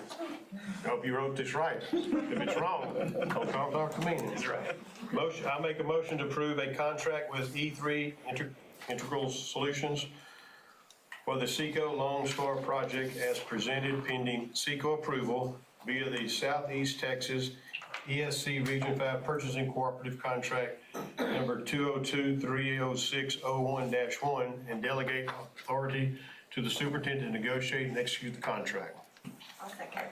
Second by Jackie, all in favor? Aye. Any opposed? That one carries. So what's the time frame as far as Seco approving? Depends on the third-party engineer. It could take a month, it could take 3 months, depending on whether they jump on, if it's Jacobs, if it's TZ. There's just different engineers. Some of them go a little bit quicker. Most likely, 2 months. 2 months. So we won't start. Lights will be the first thing to go because that product is available. We won't start until January, probably at the earliest. So we've got to wait for them. So you're going to try to do baseball and softball first with the lights, or? Well, I meant interior, but yes. So then we try to do the. I don't know if we have them for this season or not, is what I'm going for those two sports. It depends on whether or not we're going to tear up your field with the lift. So if we're going to tear up your field with a lift, we're not going to do it. But if we can do it, because baseball seasons and softball season's coming up, for sure football's not going to be a problem because it's a ways away. But we're going to have to You got come soccer. Do what? You got soccer. Well, that's true. Well, we don't have to get a lift out on that field. It's the baseball and the softball fields because it gets bogged. We already got stuck once, so. Yeah, if you'll remember, back we started talking about the lights, they actually brought group out and Well, if you're really confident, you can go ahead and change them now where it's nice and dry, and then that way, if they don't approve it, you're willing to eat the cost. We're going, yes. Are you that confident? For sure. You're that confident, Sue? You could start just, start now, that's what you said. Well, you just motioned that you gotta wait for them. We can make an amendment, it's still on the agenda, it's good tonight. As soon as the lights come in, we're gonna try to do it. I mean, yeah. In your time. Yes, sir. It'd either be before, or we'll have to wait till after seeing, we're not gonna do it in the middle, right? Yes, unless we can basically guarantee that we're not gonna tear up the field. Yes. So. And there's different, we're not gonna tear it up anyways, we're gonna lay down matting and all that, but still. Time frame for all of this? It'll take us a year to build the whole thing.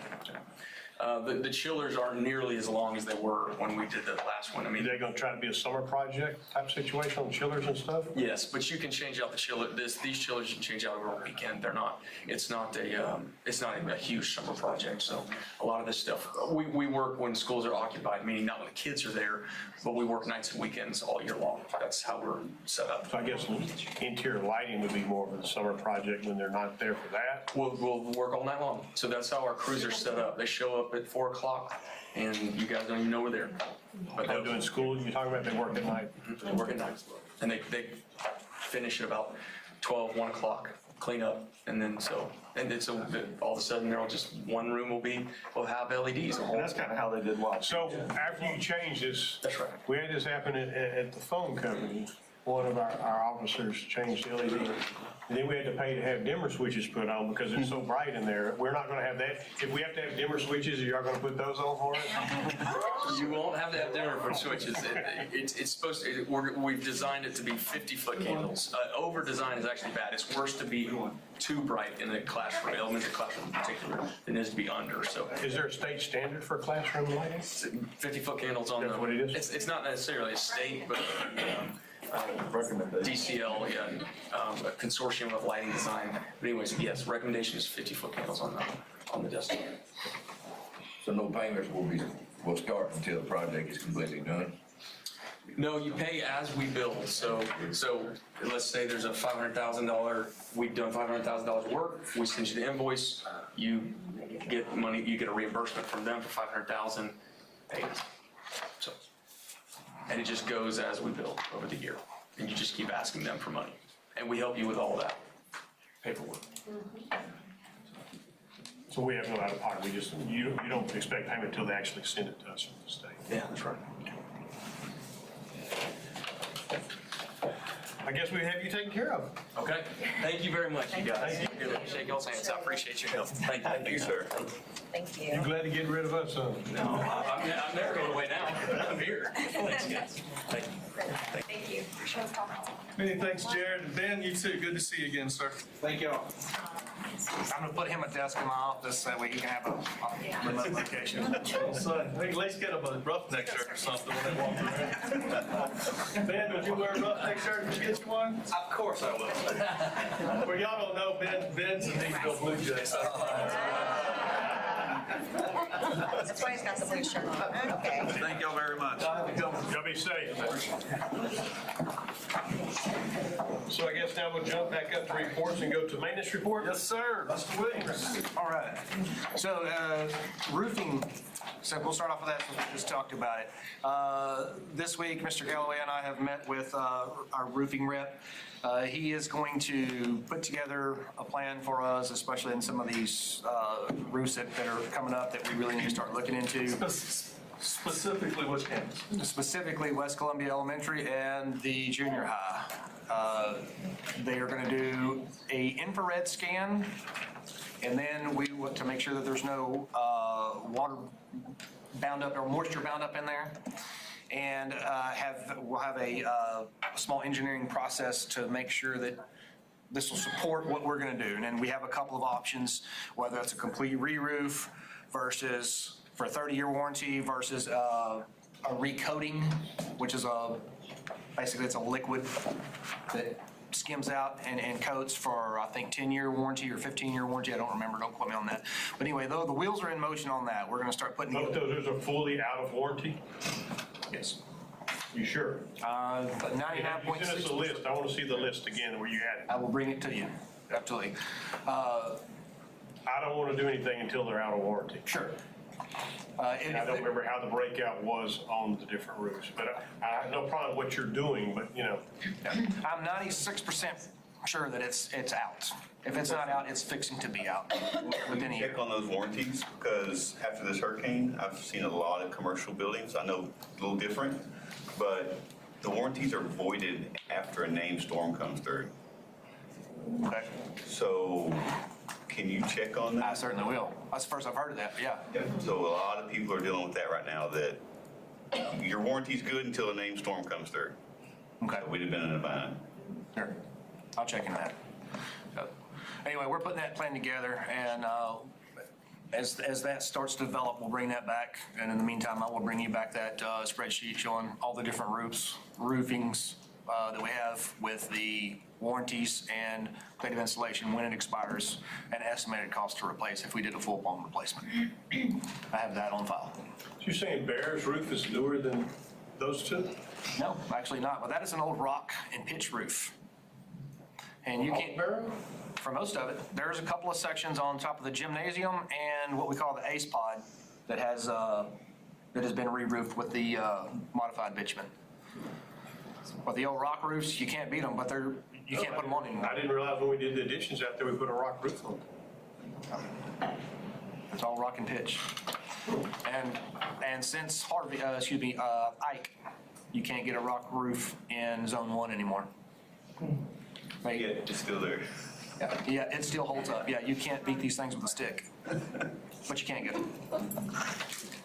Not to mention, it's double roof. Yeah. So with that, like I said, I'll bring that information back to you as things progress on that. Additionally, let's jump over to Wild Peach on the water well. We have got the plans submitted to the state, TCEQ. We're waiting for them to approve it. Once it's approved, then we can take it back out to all our vendors and have them bid it out. Do an Or an RFP. Put it out. Sure. So that's in the hands of TCEQ. That could take anywhere from month to 4 months. It's kind of like what he said earlier, it just depends on what engineer gets to. Did we get the engineer there? It is Mark Harkness out of...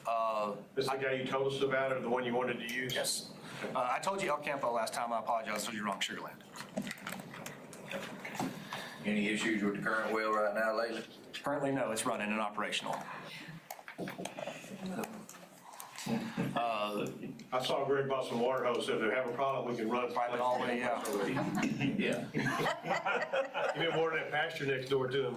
Get that hayfield looking good. Everything needs water. One thing I did learn about that is something we talked about last time, rather than, can we go with a 4-inch well instead of a 6-inch rather.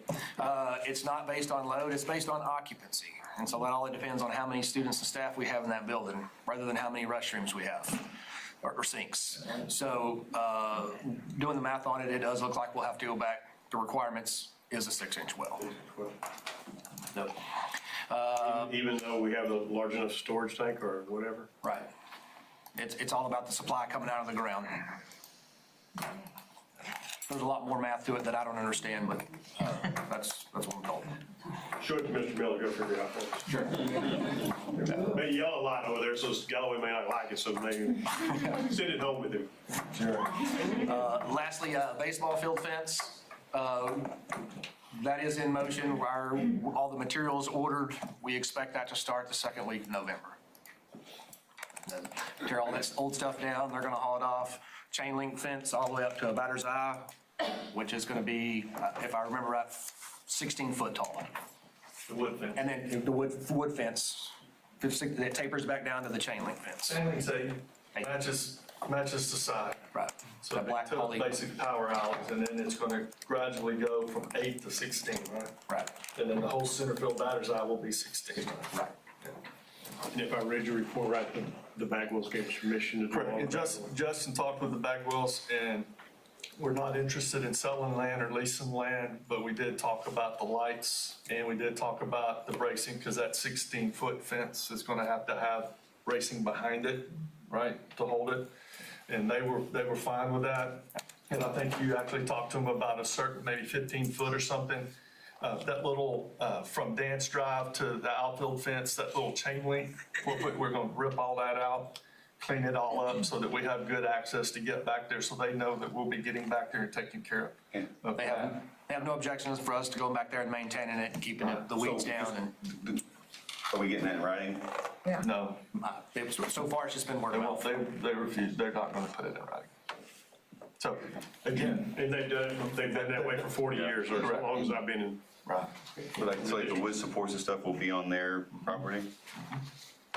So are our light standards.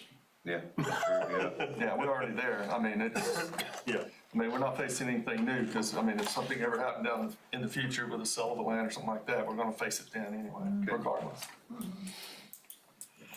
If it ever goes for sale, we'll buy our piece. Correct. Yeah, we better We may get, buy all of it, who knows, but I mean, yeah, we can rectify it if they ever put it for sale, but That is true. I don't see that happen. that's true. With that being said, I don't think I have anything new or additional to provide you guys. I think that's it, unless you have some questions. One question, at the junior high, when we took all those trees that fell down from the soil, why didn't we just put them out by the road for the county would pick them all rather than burn them? Takes forever. It's more of an eyesore than it is kind of hidden back out of the way. Wait, they picked them all up and. But honestly, and I didn't think about it. I mean, we're so Okay, used that's to, fine. I mean, we're so used to piling them up back there. And that's fine, I don't have an issue with what you did, it just, I started thinking about that whenever I saw them stack. I said, man, if we just put them on the road, they'd come by and pick them up for us, but, and then when I saw them burn, I saw the one in the back too, I didn't realize we had two stacks. Yeah. I thought we just had the front stack. But yeah, we got a, I went and I got didn't know if they said that we couldn't do it, you know, I didn't know. well, they probably won't let you put it out on 36 as this text dot easement. We'd probably have to put it on Roughneck Drive. And that would be, in my mind, that'd be kind of an eyesore, and you could potentially have a traffic accident, parents pulling out. It's already bad enough as it is, let alone obstructions of field of view. Take up the whole damn road. Good deal. All right. Good job. Thank you very much. Thank you, sir. Safety and security. Short report this month, not a whole lot going on in the safety world. October 3rd, we did have our first TA intruder drill of the year at Columbia High School. The guy was very happy. He was actually thrilled to find out he only had 4 doors to check at Columbia High School. So I think Mr. Kenny made his day. So no findings at Columbia High School, which is a good thing. So we'll probably have one of those once a month throughout the school year. So just an FYI on that. We're required to submit our emergency operation manual every year to the Texas School Safety Center this year. We've already submitted our basic plan, or we submitted our basic plan this month. This year, they always pick a random addendum to send as well, or appendix, I'm sorry, to send as well. And this year, it was the cyber safety plan, which we've always had a cyber safety plan. We just had to convert it to their paperwork. So we don't anticipate having any findings there, but if we do, like I've always said, if they find something and it helps us correct something that we're not doing right, that's a good thing. That's the purpose of it, to make sure that we're doing the things that we're supposed to do. We did have our first school safety and security committee meeting of the year. There was a bunch of things we talked about. The agenda's posted online, but some things that really have affected us lately, and Chief talked about this with all the first responders that came, was the police notification requirements, CP 1527. Chief, you want to talk about that real quick?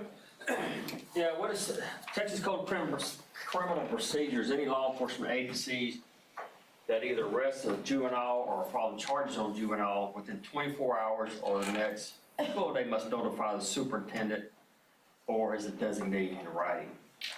And then the next step is for the superintendent to notify whether the school principal to let them know if the kid was arrested for assault or whatever, so they can deal with the student in the school. Some agencies are good about sending notifications.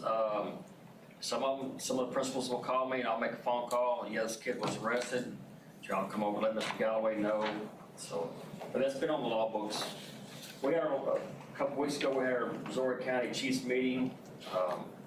And we brought that up also. A lot of agencies aren't aware that that's there.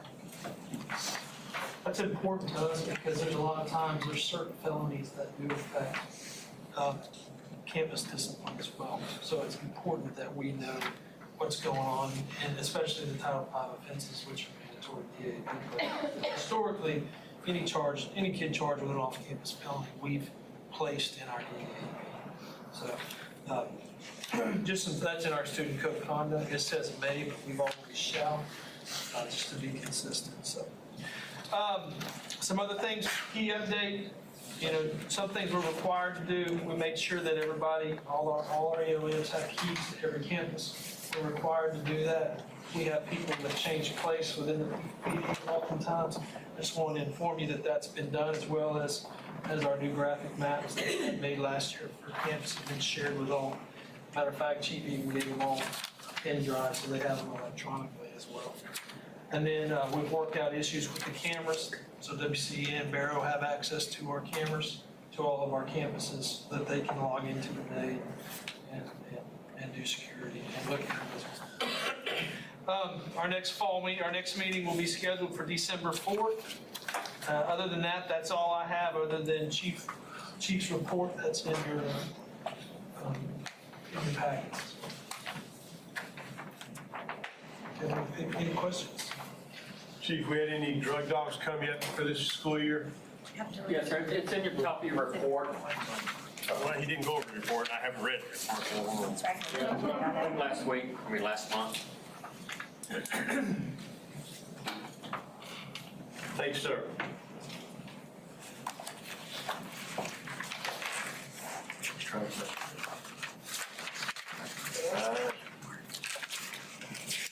Instructional update. All right, tonight, do we have paper copies, or are we just gonna go with what's in there? Okay, so Cody, I need you to bring those up, please.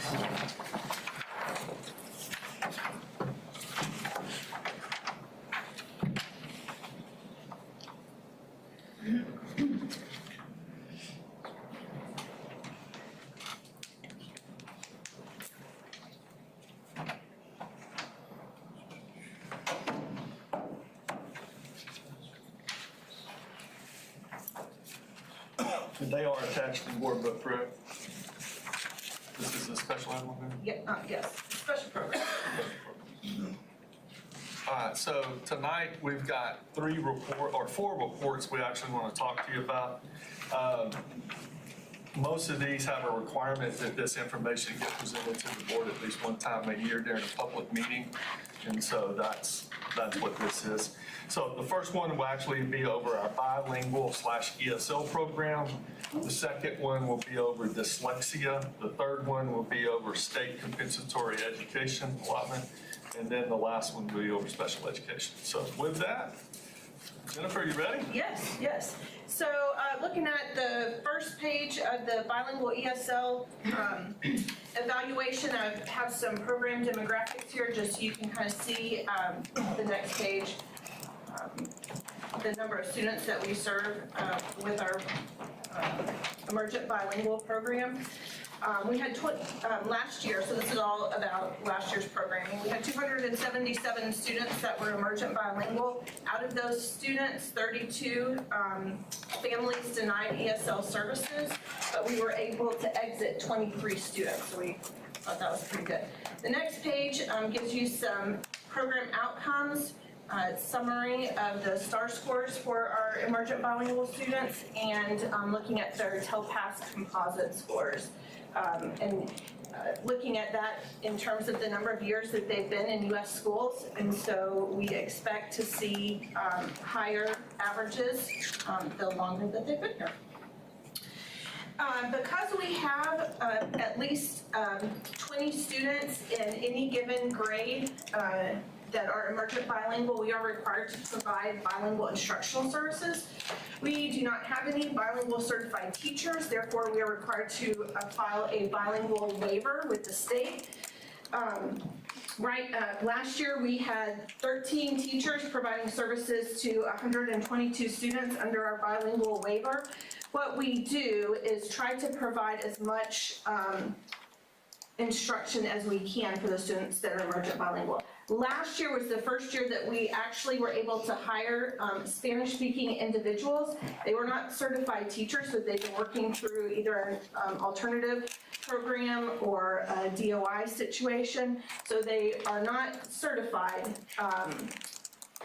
but we've been working to build our bilingual program in conjunction with some support from Region 4. Because we're under the bilingual waiver, we are required to use 10% of our bilingual allotment on professional development.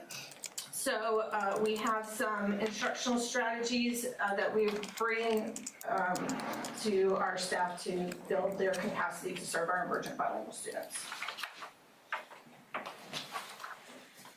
So that's that one. Next we have dyslexia.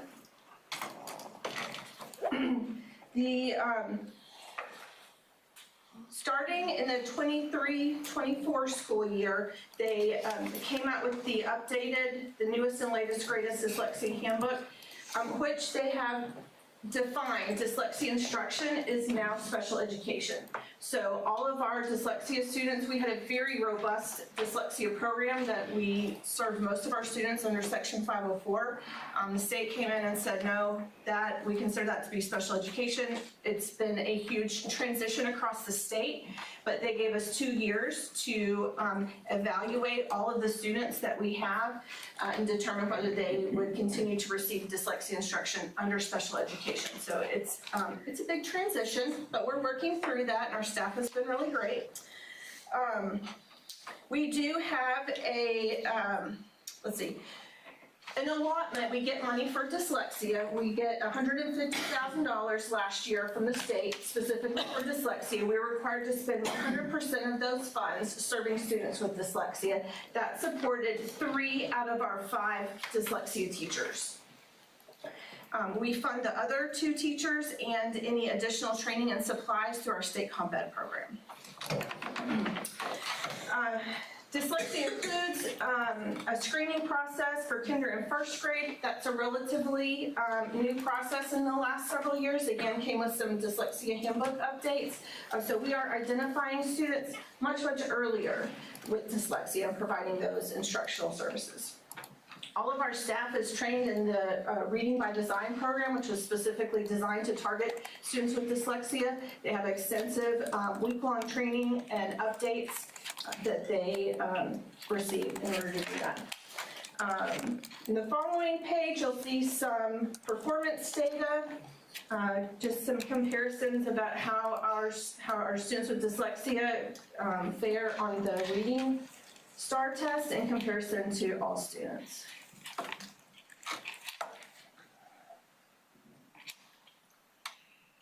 And we are not shocked that those students with reading disabilities are not scoring as highly as students without reading disabilities on the reading test, but we are excited to see that number gradually increasing in terms of their passing rates. We also look at growth in the students in those characteristics that are specific to dyslexia. So we look at their reading, their oral reading fluency growth and their reading comprehension growth. And again, we're excited to see the level of growth that we see with these students because learning to read is very difficult for them. So the fact that we're able to make 50% of reading growth is a good thing. Wait, say that again. How much growth? So if we're looking at the oral reading fluency, we had 51.7% of our dyslexia students achieve an average or above average rate of growth in that area. But they're down in the other 2 areas. Yes. Way down in one area, comprehension. In the comprehension, yes. So our dyslexia program targets the basic reading skills, and then the reading comprehension comes after that. So we see more reading comprehension growth once our students have been dismissed from direct dyslexia instruction.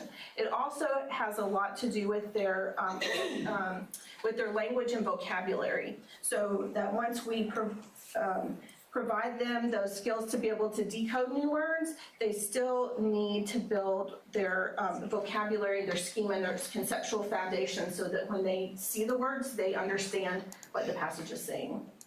So you track them then? Yes, ma'am. Okay. So how are the percentages generated? So these specifically are looking at our DIBELS scores. So we only, for all students, that is a universal screener for our kinder, first, and second grade. Because it tracks foundational reading skills that we're targeting in our dyslexia program, we also purchase additional licenses to monitor our elementary dyslexia students' progress in those areas as well. Specifically, how is DIBELS graded? It is, it's an online, it's partly online and partly the dyslexia teacher listening to the student read. For their reading comprehension, that is an online piece where they read online and make a selection. But now, the previous sub-pop that we were talking about, your report. Bilingual. Yeah, on the bilingual. Mm-hmm. So we don't have exactly the teachers we need for that. But how are we with providing what we need for the dyslexia? We are very well staffed with dyslexia. We have some very, very skilled teachers. We have one teacher that is nationally certified dyslexia therapist. We have our other ladies have extensive knowledge and skill in meeting those students' needs. They're just So what else would they need to potentially help our students? I mean, is there anything else to provide for them to help them? Or provide the students to help them? I mean, I see our deficit with bilingual, and we're working on it. We still need to do better, but since teaching is not the problem, what else would help? So this is my opinion, but I truly believe that our people are very skilled in teaching decoding, which is where we see they're making progress. I think that our children lack background knowledge, they lack robust vocabulary, they lack lots of varied experiences to be able to pull into reading text. That's an opinion on my part. That's family. You know. But I do think that the more robust experiences we provide to our students, like having animals in the classroom, having those discussions about what are these insects and why does the bearded dragon need insects and not grass? Those are the kinds of things that are going to build our children's schema and their conceptual knowledge. So do we do any after-hours stuff for parents to help? I mean, you've got a kid and you're like, oh, I can't help this child. I don't know what's wrong. Are we doing stuff for parents? Not specifically targeted to dyslexia. That might be something that we want to look at. I do know that all of our elementaries have parent night where they talk about reading, they talk about how you ask questions, how if you read to your students, that's a great way for them to learn and have access to vocabulary and build their vocabulary and build their knowledge and things. So I know that they do things in general. I don't know that there's things that are specific to students with dyslexia, but I do think that's something that we could look at. Maybe even if you just point it out to parents that this will help with the challenges we know your kids face. Yeah. That's a good idea. So in your opinion, what you're talking about, so you're saying it's life experiences that they're not getting from the house because of the situations there that you think? That's basically, you hear the same thing there, because you're talking specifically pre-K, 1K, 1, 2, right? This is where she's talking. This is the same thing when we've talked about third grade reading scores in the past. You're hearing the same thing. Our kids don't have the vocabulary of the test that's written.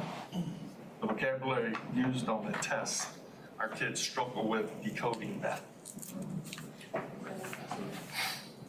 All right, and so if you paid attention to like the accountability lawsuit, there were many Lexile studies done of what the average vocabulary, grade level vocabulary was used on the average test. And if I remember right, the third grade test had a Lexile level of like 7.2. So, I mean, those are the kind of issues that we all take, that test obviously somebody rearranged this test right? And set it up for kids to be successful, to know exactly, but that's not the case. We've had that discussion when on the third grade reading test, there's sample questions. And the sample questions get graded. And if the kids do too well, they throw it out. If the kids do too bad, they throw it out. And so the test is designed not for every kid to be successful. It wasn't designed was, here's the question, if this kid knows it, this kid knows it. That's not how it's designed. Because it's not a bunch of teachers sitting around doing the test. It's a bunch of analytics sitting around deciding which is best. So it brings up that whole discussion, is the accountability system appropriate? And that's why we haven't had final accountability for the last 3 years. Meanwhile, back at the ranch, we want our kids to learn whatever it takes. Well, that's correct. And that's what I guess And you're all we have asking to is go by our test scores, what do you suggest that will help get them the knowledge they need, the experience they need? Is there programs out there? I read a lot about now VR and all this other stuff. Is there something like that will help them get what you need? I guess we hear the problem. We've heard the problem for years. We understand this side of it. What's the solution? Because not every school is doing the same. Some schools are doing very well. Now, are there? And when I went to the convention, and I went to the people from El Paso, and they have a 73 to 75% economically challenged area, and they're making really good on their test scores. What are they doing that we're not? How are they getting that? Because apparently they don't have the same experiences. They probably have the same experiences we have. So where's the disconnect there that they're able to do it and we're not? What do we need to provide as a board? What do we need to provide as a district to be able to give them what they need? And I guess that's what Linda's trying to find out. That's what we're trying to look for you guys to, because we listen we talk to vendors, we look at, we don't know what we're talking about. We don't know what to look at. Like I say, we're shooting from the hip. So, we need guidance from y'all, what y'all think. And I think what Jennifer said was it's life experiences. Meaning the classroom has to be more about just sit down, be quiet, and let me teach this lesson. It's more about providing the background that the kids need and what they're missing, identifying kid by kid what they're missing, and providing those examples. Fire truck. Right? What are the parts of a fire truck? What's a wheel? Is a wheel a tire? Right? You know what I mean? It's providing those kind of experiences in our classrooms for our kids, and it's not just about teaching a lesson. Right, I agree with that, but is there something that teaches those type of things?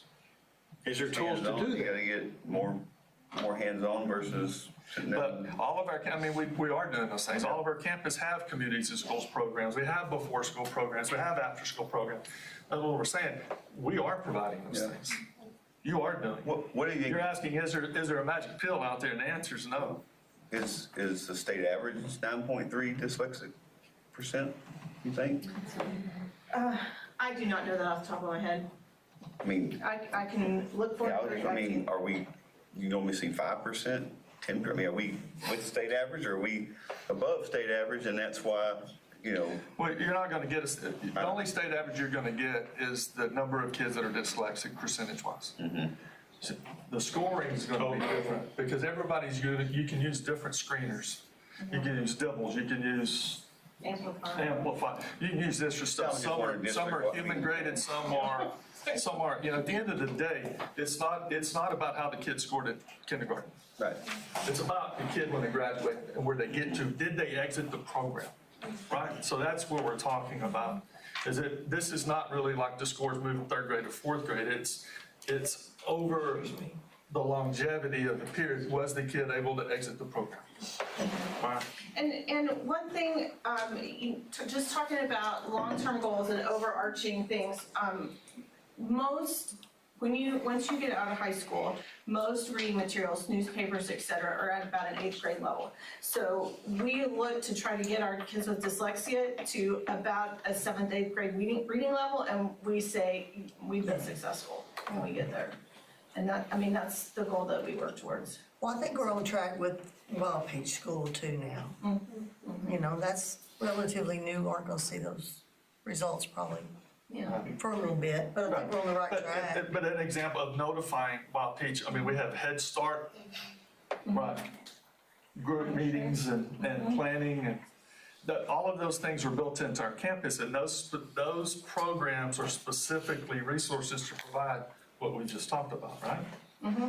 And I do think that it's just one of those things that we have to keep talking about and keep reminding ourselves that that is an important part. The decoding is a basic foundational piece, but we can't forget about the vocabulary too. And just the more we talk about it, the more that we pay attention to it. You know, if you can remember back, we used to talk about our U.S. history scores, that on the U.S. history test were already political cartoons. And you had to pick the theme of the play, and our kids struggled. Our kids could not. I mean, we performed terrible with that because it was reading into what does this mean, right?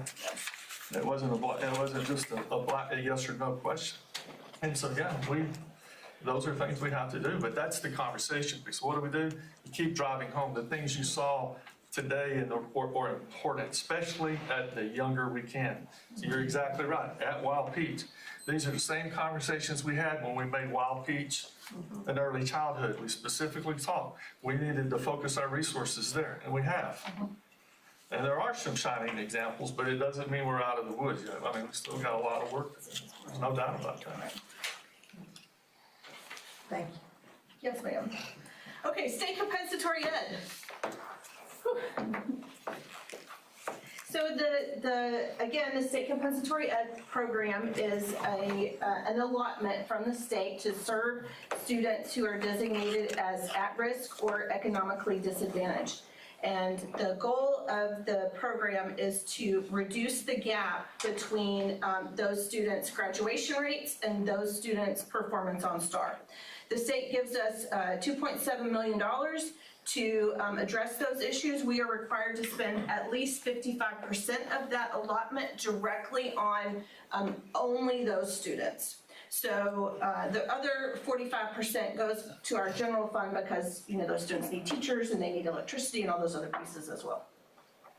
So last year, we were required to spend at least 1.5 million of these funds on at-risk students, and we spent 1.6.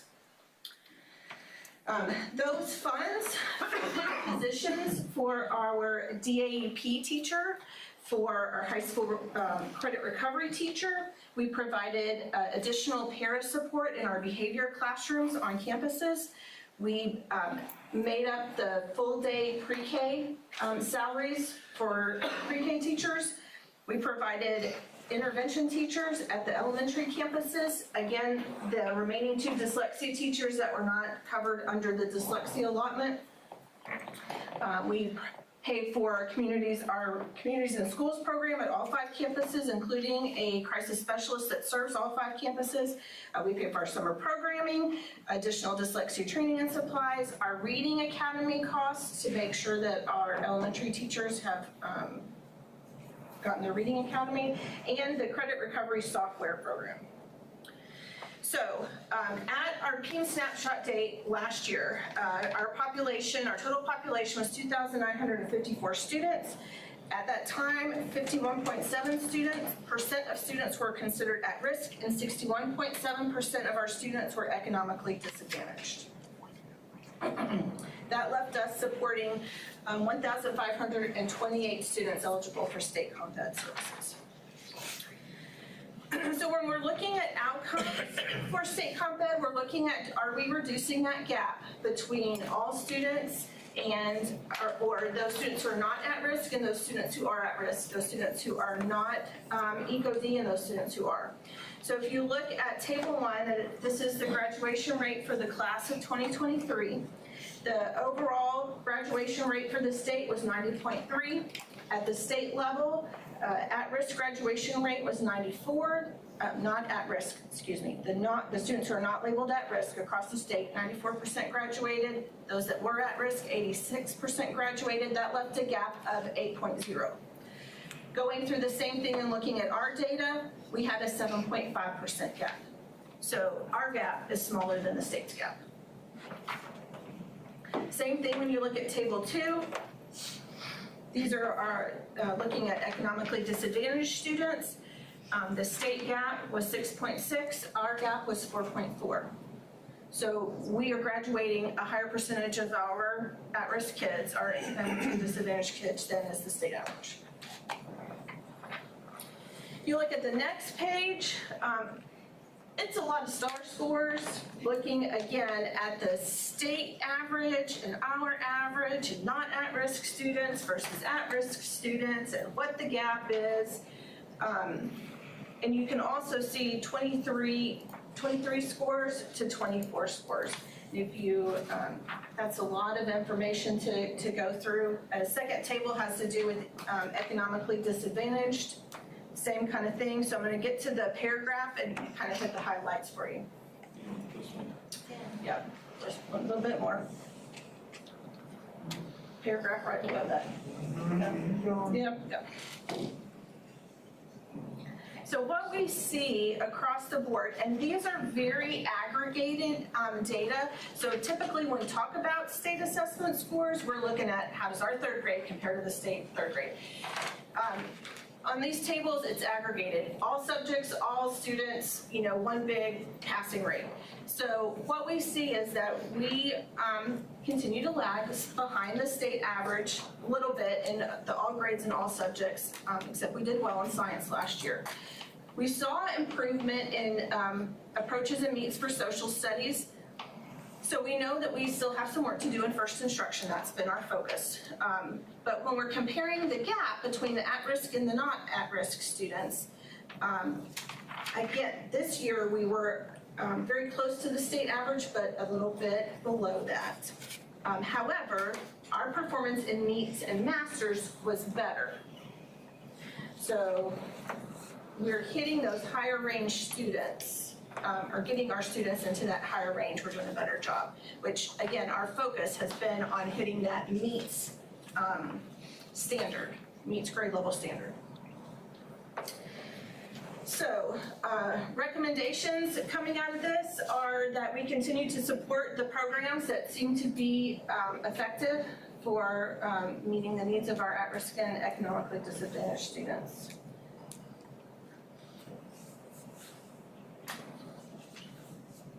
Any questions? What is the grade where the most drop out? Do you know? Typically, I don't need exact numbers, I'm just saying generally speaking. Mr. Miller? I would think of it. Dropouts? It's once they're in high school? Senior. Yes. No, I mean, it just depends. There is no really. It's not really a pattern. There's not a pattern. It just depends on the cohort. But, I mean, Some of them will drop out as freshmen. When I say drop out, they simply just won't come back. We can't find them. Usually we do a good job of finding them. You could say before 10 credits or something like that. Yeah, I mean, technically you get dinged for dropouts in junior high. That hasn't really happened, I think, since I've been here, but most of your dropouts, if you can get them past their 10th grade year, usually you can get them through. But I'm not gonna tell you that 9th and 10th graders drop out more than the older kids, because I'm not. I don't know where I read it, but they were saying that the absentee, like the kids who are absent so many days early in the first 6 weeks or 9 weeks, that indicates they're gonna miss more overall the whole year, and those kids tend to be the dropout. Well, and I'll be honest with you, I don't know where I read it. dropouts are few and far between anymore, simply because of truancy laws. Parents will withdraw their kids to homeschool before they could their kids as a dropout. So, there's, which TA will tell you parents have the right to educate their kids however they want. Do we still do the GED program at our school? We do, when it makes. So we have that conversation every year that they come. We always offer, it's part of our dual credit degree, our MOU, Nebraska College. The past 2 years, I don't think it's made. However, I think we have offered the continuing Spanish ESL education. That's part of our dual credit MOU too. And I believe that made this year, if I'm not mistaken. GED has become, since I think my second or third year as principal, they changed the GED, and it's obsolete. It's very, very difficult to pass. And that's, and at the end of the day, that explains, as we tried to explain to TA during the visit, when they were questioning us about our leavers, is that's why that diploma from whatever we want to call the school in Bay City is so important, because the minute they get the diploma, now they can go to Brazensport College, take the TSI, and regardless of what they score, they can start college. if you go to GED and you never pass the GED, you never can start.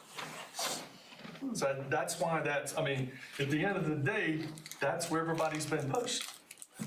And that's why we get so upset, is when somebody comes in and says, why are the kids going there? It's because you allow them. Yeah. You're not Do stopping you them have that to be way. a dropout to take the GED? No. That's interesting. But more than likely, I mean, you could be a student that's not coming to school and go sign up for GED classes. The college isn't gonna communicate that information to us. Hopefully by the time they've reached 10 or 15 absences, the principals have withdrawn them as a dropout, code 98 for failure to attend. And then we won't find out probably a year later. And we do, NEVA runs a report twice a year to see what our GEDs kids are. But here's the thing, on the state level, a kid that completes GED doesn't count as a dropout, but at the federal level, for domain 3 of accountability, they do count as dropouts. But if they're a court-ordered dropout, they don't count as dropouts. Yeah. So that's all of the rules, it's all about. And then homeschool, you understand that Hebrew homeschool is just as good as K through 12. I mean, you can create your own diploma and your own transcript and use it to apply to whatever college you want. If you have a testing score that goes with it. And if vouchers passes, they'll pay me too. You get $6,500 Do that for me. per kid? Right? How much per kid? Oh, $6,500. Well, that's what they were proposing in the last session, I think. Something like that. So I have one more. We've got a lot of special things. Well, keep in mind, these are federal programs. Yes. These are money for issues that, all right, so there's no golden stories with these. So the last report I have for you is about results-driven accountability and significant disproportionality. So results-driven accountability is one of the many programs that assesses our special education progress. It looks at our graduation rate, our STAR performance, and then it looks for significant disproportionality in identification, placement, and discipline. So significant disproportionality is looking for inconsistencies in racial and ethnic treatments, treatment of racial and ethnic groups. There are 98 indicators that CBISD is judged on in our special education program related to significant disproportionality. It's a complicated math equation, but I'm going to try to go through it very briefly, because it looks at the ratio of a subgroup of students compared to the total versus the non-subgroup compared to the total. Then you divide that out and get a risk ratio. It's a little bit complicated. But the state has kind of arbitrarily identified 2.5 as the risk ratio that's significant. So if all your math calculations end up with 2.5 or higher, then that is a significant area of concern. And if you are identified with 3 years in a row in the same indicator, then the state starts paying attention. We have been identified in our total disciplinary removals. We are on year 6 of being identified for 3 years in a row for total disciplinary removals of African American special education students. So we've been looking at this and working on this problem for 9 years. Just a brief table showing our what our ratio has looked like. And the thing to understand about discipline data is it's over a year behind. So our 2024 results came out in October, but they were based on our discipline from the 22-23 school year. So we already have, anything that we try to do this year is not going to affect our rating for next year because that discipline data is already finished. So, there's that. So we're focused on total disciplinary removal. So the next table gives you an idea of all the action codes that our administrators could potentially give to a student that is considered a disciplinary removal.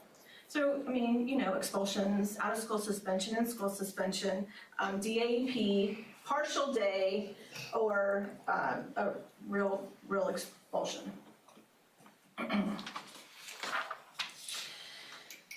page shows you our data. Again, this is the stuff that just came out in October for our 22-23 school year. So we had 72 times that an African-American special education student was removed from school. ISS, OSS, JJAP, DAP, something. We had only 53 African-American students. So our removal rate was 135.8. If you look at non-African-American special education students, we had 223 removals out of 532 non-African-American special education students. So that removal rate was 41.9%. You divide the two and you get a 3.2. That's how we got our risk ratio that's over 2.5. When you look at our student level data analysis, we have 18 students that accounted for those 72 removals. And of that, about half of those were just a one-time offense. Really, you have about 9 students that account for the majority of that behaviors. So when you have significant disproportionality for year 3, there are 3 required activities that the state gives us. One is that we review our policies, practices, and procedures. 2 is that we report publicly any revisions that we have to our policies, procedures, and practices. And the third thing is that we are required to set aside 15% of our IDEA budget, our Individuals with Disabilities Education Act budget, our special ed federal funding, to fund coordinated, comprehensive early intervention services. Those CCEIS services are meant to support the group of students that are leading to your significant disproportionality. But it's not limited to just the students in your group, it's to support all students that might be in that group, whether they're special ed or not special ed. So you can actually use special education funding for non-special education kids to try to meet the needs of our students. So it gets a little complicated. Yeah. So I wanted you to have an idea of the kinds of activities on the next page that we've engaged in over the last several years trying to address this issue.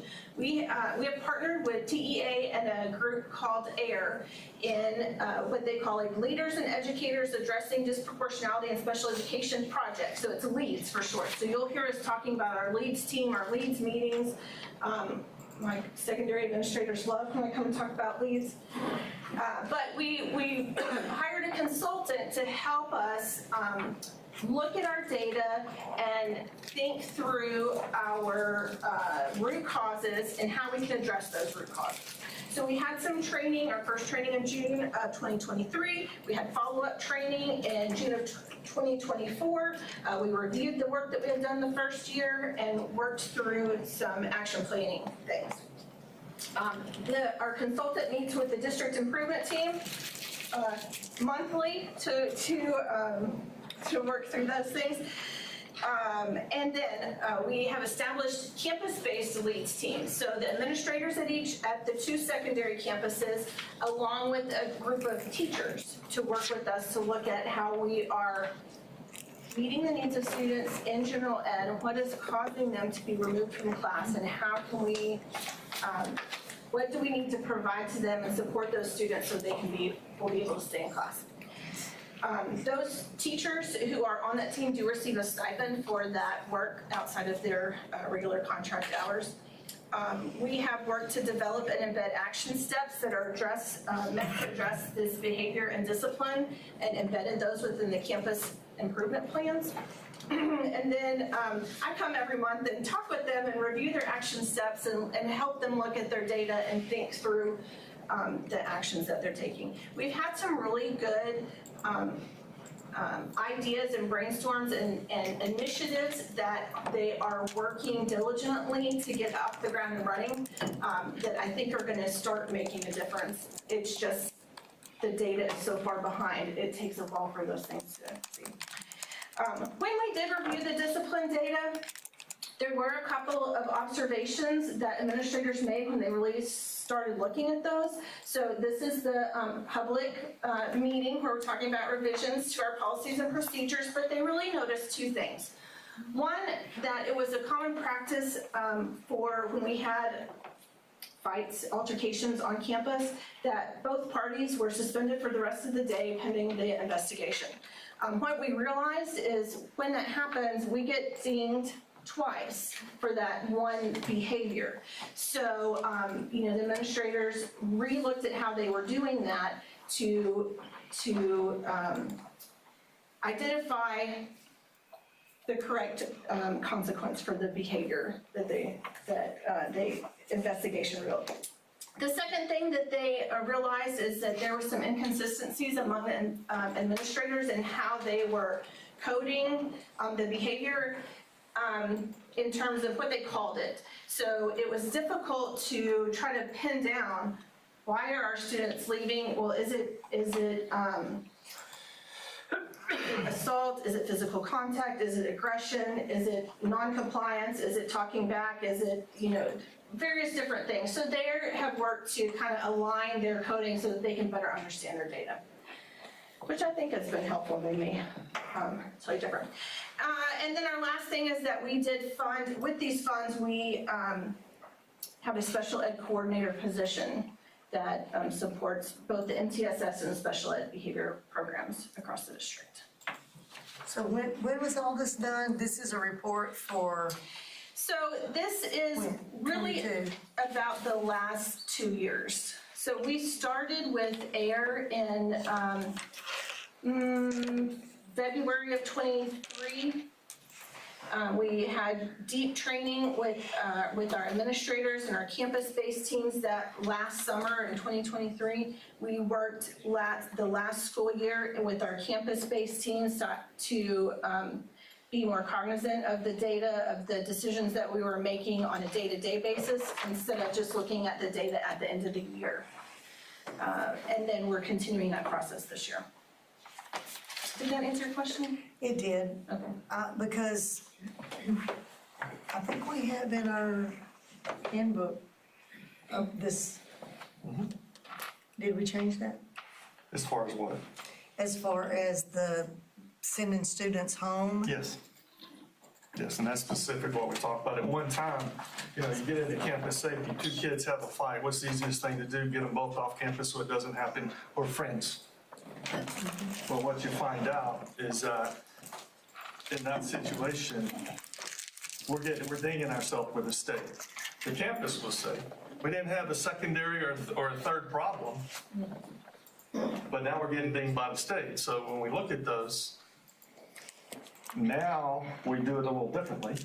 We don't automatically suspend kids like we used to if they were involved in those things. But that's how we used to do it. School's been safe. We get dinged, and so now we start changing it. And so as we've identified this, I want to say we looked at kids, and I want to say one kid was responsible for like 14 of these. And as the percentage, and if you've looked at our percentage of students, the African-American percentage of students has gone down over the last 10 years from 15% to 8%. But the kid with 14 is still here. And so that's kind of that. And that's why it's so important. And I've talked to y'all about, we had Jeff and Leah stay behind, and we talked about some of our policies and procedures and how we're doing things. And those students directly affect what we're talking about. So it's that. And so now we have to boil it down on an individual case-by-case basis. We reported to you last year, TEA did make a visit specifically for this. And came down and walked into our classes, had discussions with our campus administrators, right? And did that, and at the end of the day, there were no findings. There were no findings. They didn't say we were doing anything wrong. They didn't have any suggestions for us to do it any better. Sometimes the data is what the data is, right? So So I do have one more thing. I'm gonna leave you on a high note. But, so we are partnering, our special education, self-contained classrooms are partnering with our CTE classroom to create a school store. So this was their first project. The CTE students designed the emblem, and our special education students built the buttons, and then they sold them at lunch. They also came over here and sold them too. So we were very excited.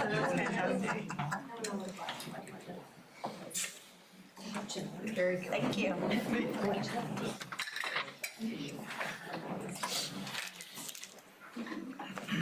Quarterly investment report?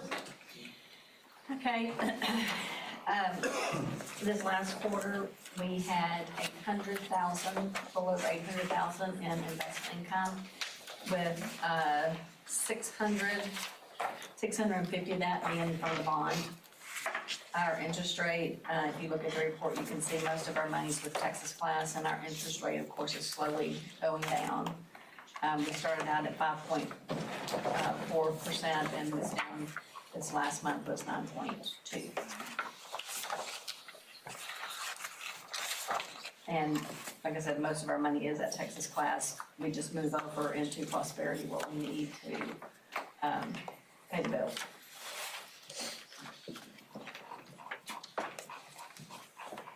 Any questions?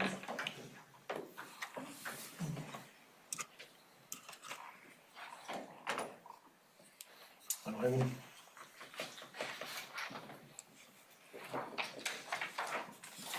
Is that the financial report too? Or was that financial report was the audit, I guess? The financial report, yeah, it was the audit, but we're 25% into the school year. It looks like our average expenses for general fund is around 21.22%, so it's a little below where we're at. That's it. And from the audit, we put in $2 million back in the fund About balance. 1.8 million, yeah. What was our deficit? Wasn't it about 1.2 we projected deficit for this school year on the budget we approved? Yes. What is that, 1.2? And we think we may get a little more on the 313s, so that was gonna cut it maybe to 800? Well, more than that. More than that. It was gonna cut us to about 400,000. Yeah. If the number, expenses. final number is what it is was gonna cut us. Yeah. Yeah, it was 800, an additional 800 something thousand dollars. Is it that much? That's what I couldn't remember. It should make up. That payment is, what's a known fact now? We just gotta get the money without them applying for some kind of other option, extension that they may have, but those checks would come in the month of January. And we do a budget amendment to show those funds coming in. So I think the one one of them big was- solar project last year said they weren't complete, and apparently the tax office in Mo Casey reviewed it, and they are online now, so it did hit the books from the tax perspective. So that additional base went into the tax calculation that we didn't think it was going to back in February or March. Okay. So if we do get that, we should be pretty even. Okay. I was just thinking with what we had put in last year from that and the savings, I mean, we're still gonna be, fund balance will go up this year, but it's still up from last year from what we put in. We should go, okay. Bond report? All right, couple of, as you can see, I don't know if you've paid attention, but man, things are happening pretty quick. We were talking today, what you can't see behind C building, and because G building and F building are there, but those buildings aren't far behind. I mean, they're almost fully bricked as well. I mean, it's, whenever we get into the gym and G building comes down December, January, and it opens up that inside, people are just gonna be amazed at how far, it's gonna be like night and day. It's gonna be fabulous. We're still on timelines. Everything's looking good. I do have some other information for you. I've got the CBISD budget tracking sheet. This past Tuesday, last week, there was a construction meeting. I do have the reports from that, and so what I have done is I've updated this for you. As you can see, I printed it off in black and white, and I wrote in maroon as of last Tuesday. Our budget allowances that were included in there, the total right now remaining is $5,763,835, so we're pretty healthy there. Of those allowances, where we talked about some are contingencies, meaning unexpected conditions, additional things that show up, and then some are allowances for specific things like graphics on the buildings or scoreboards or something like that. Of that $5.7 million, 4.3 of it is in contingency allowance, which means unless there's an overage somewhere or we didn't do something right, that money will be there at the end. Okay. So again, just kind of looking, if you look over here at the far right-hand corner, the 100% budget column, your total for construction that was approved was $63,591,026. If you look at coming down, the A&E, the testing, the technology, and the FF&E, which is furniture, again, on all of those, we're going to be under in cost on those. As you can see, the 63,591, which does contain this contingency amount that we talked about. You can see that overall we were 2.27652 under budget. So that's, you can look as of right now, if you're just looking, you can look at that you can expect that 2.2 to be there. You can expect that 4.3 to be there. If you look over here down at the bottom left, the 1.4 in interest earned as of April 30th, and you can expect that to be there. And then if you come to the far right, on April 30th, we had basically $350,000 in junior high bonds remaining as well. So that kind of gives you an idea of what's there. To help you out, I also brought back to you this projected cash flow at one of the board meetings early on after everything was approved, and we were having that discussion about how to sell the bonds, and remember the decision was made to sell them in 2 series. And so what we had to do to did that is that we had PBK and Dry sit down and look at the construction budget, and then they did us a cash flow. So if you look at the cash flow, you can see right now what they did is basically by month they predicted the bill they would turn in us to be paid and how much it would be, and taking us through the whole project. So you can see we're in October, we're a little over halfway done in October of 2024, but if you look at the chart on the front, you can see we're about 3/4 of the way there. If you go to page 3 at the top, well, excuse me. If you go to page 2, October 2024, and follow it all the way across, you can see that it shows you as of the end of this month, we're basically 78% done with the project as far as the finances is concerned. So if you take that and you look at how good are these numbers that we're showing here, you can see we got right at 30% of the project to go. But keep in mind, all of the big ticket items have been ordered, right? We've already been underground for the utilities. We've talked about that. We found the unforeseen. So right now, in talking with Drangmala, there's really not a whole lot of unforeseen conditions because everything's really built. The bricks all here, the concrete's been done. The chillers are here, they're installed. There's not gonna be a whole lot of unexpecteds from here to the finish of the product, unless we revoke to change something. This is phase 1? Well, we're actually phase 3 now, it's all together. Okay. Right. Remember, phase one we got early with some early demolition and ordered some things. Phase 2 was getting some more of that done, and then so basically we're in phase 3 now, which is all together.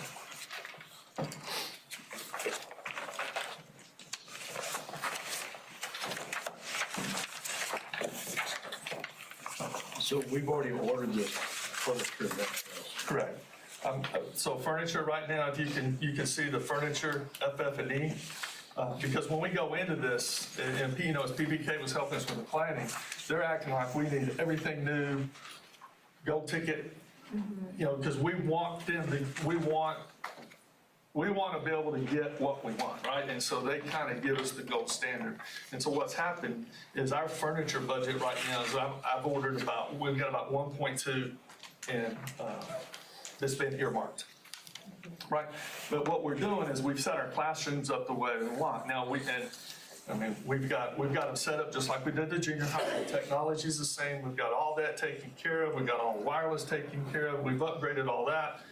We're good to go. The question is going to be, what else do we want?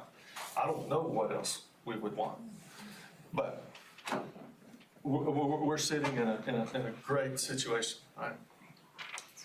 So you're looking at 7.7 between technology and FF&E. Yeah. Do you have a ballpark of what you think we're actually going to spend?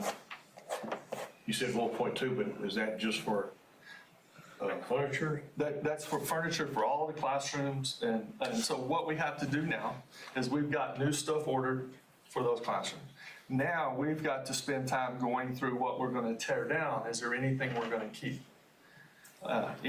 We have desks that we just bought this year. We have desks bought last year. Are we going to keep them, and are they going to stay at the high school? Do we have some we want to move to the junior high? We may actually have some desks that will fit in 6th grade, maybe even 5th grade. So we have those things that we can do, and so we'll be able to, the more we keep, the more we save for the future, right? We don't that yearly cost we spend into the budget, we don't spend.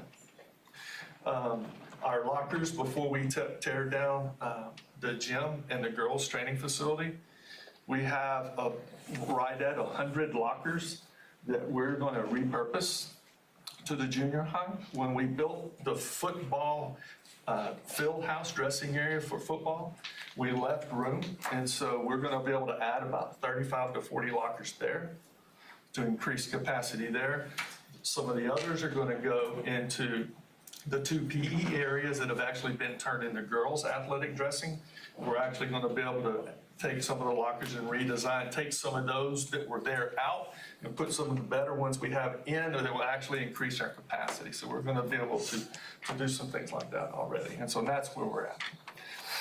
So testing is like soil samples and different things? Mm-hmm. So most of your testing should have already been through, right? That is correct. So maybe by next month, could you kind of break out those 3 characters? You bet. And kind of say, this is what ballpark we think we're going to spend. This may be kind of an area, and shoot higher, what are you going to do? Just So I'll give you that. I mean, Julie's department, I don't know, every 2 months I ask for an update.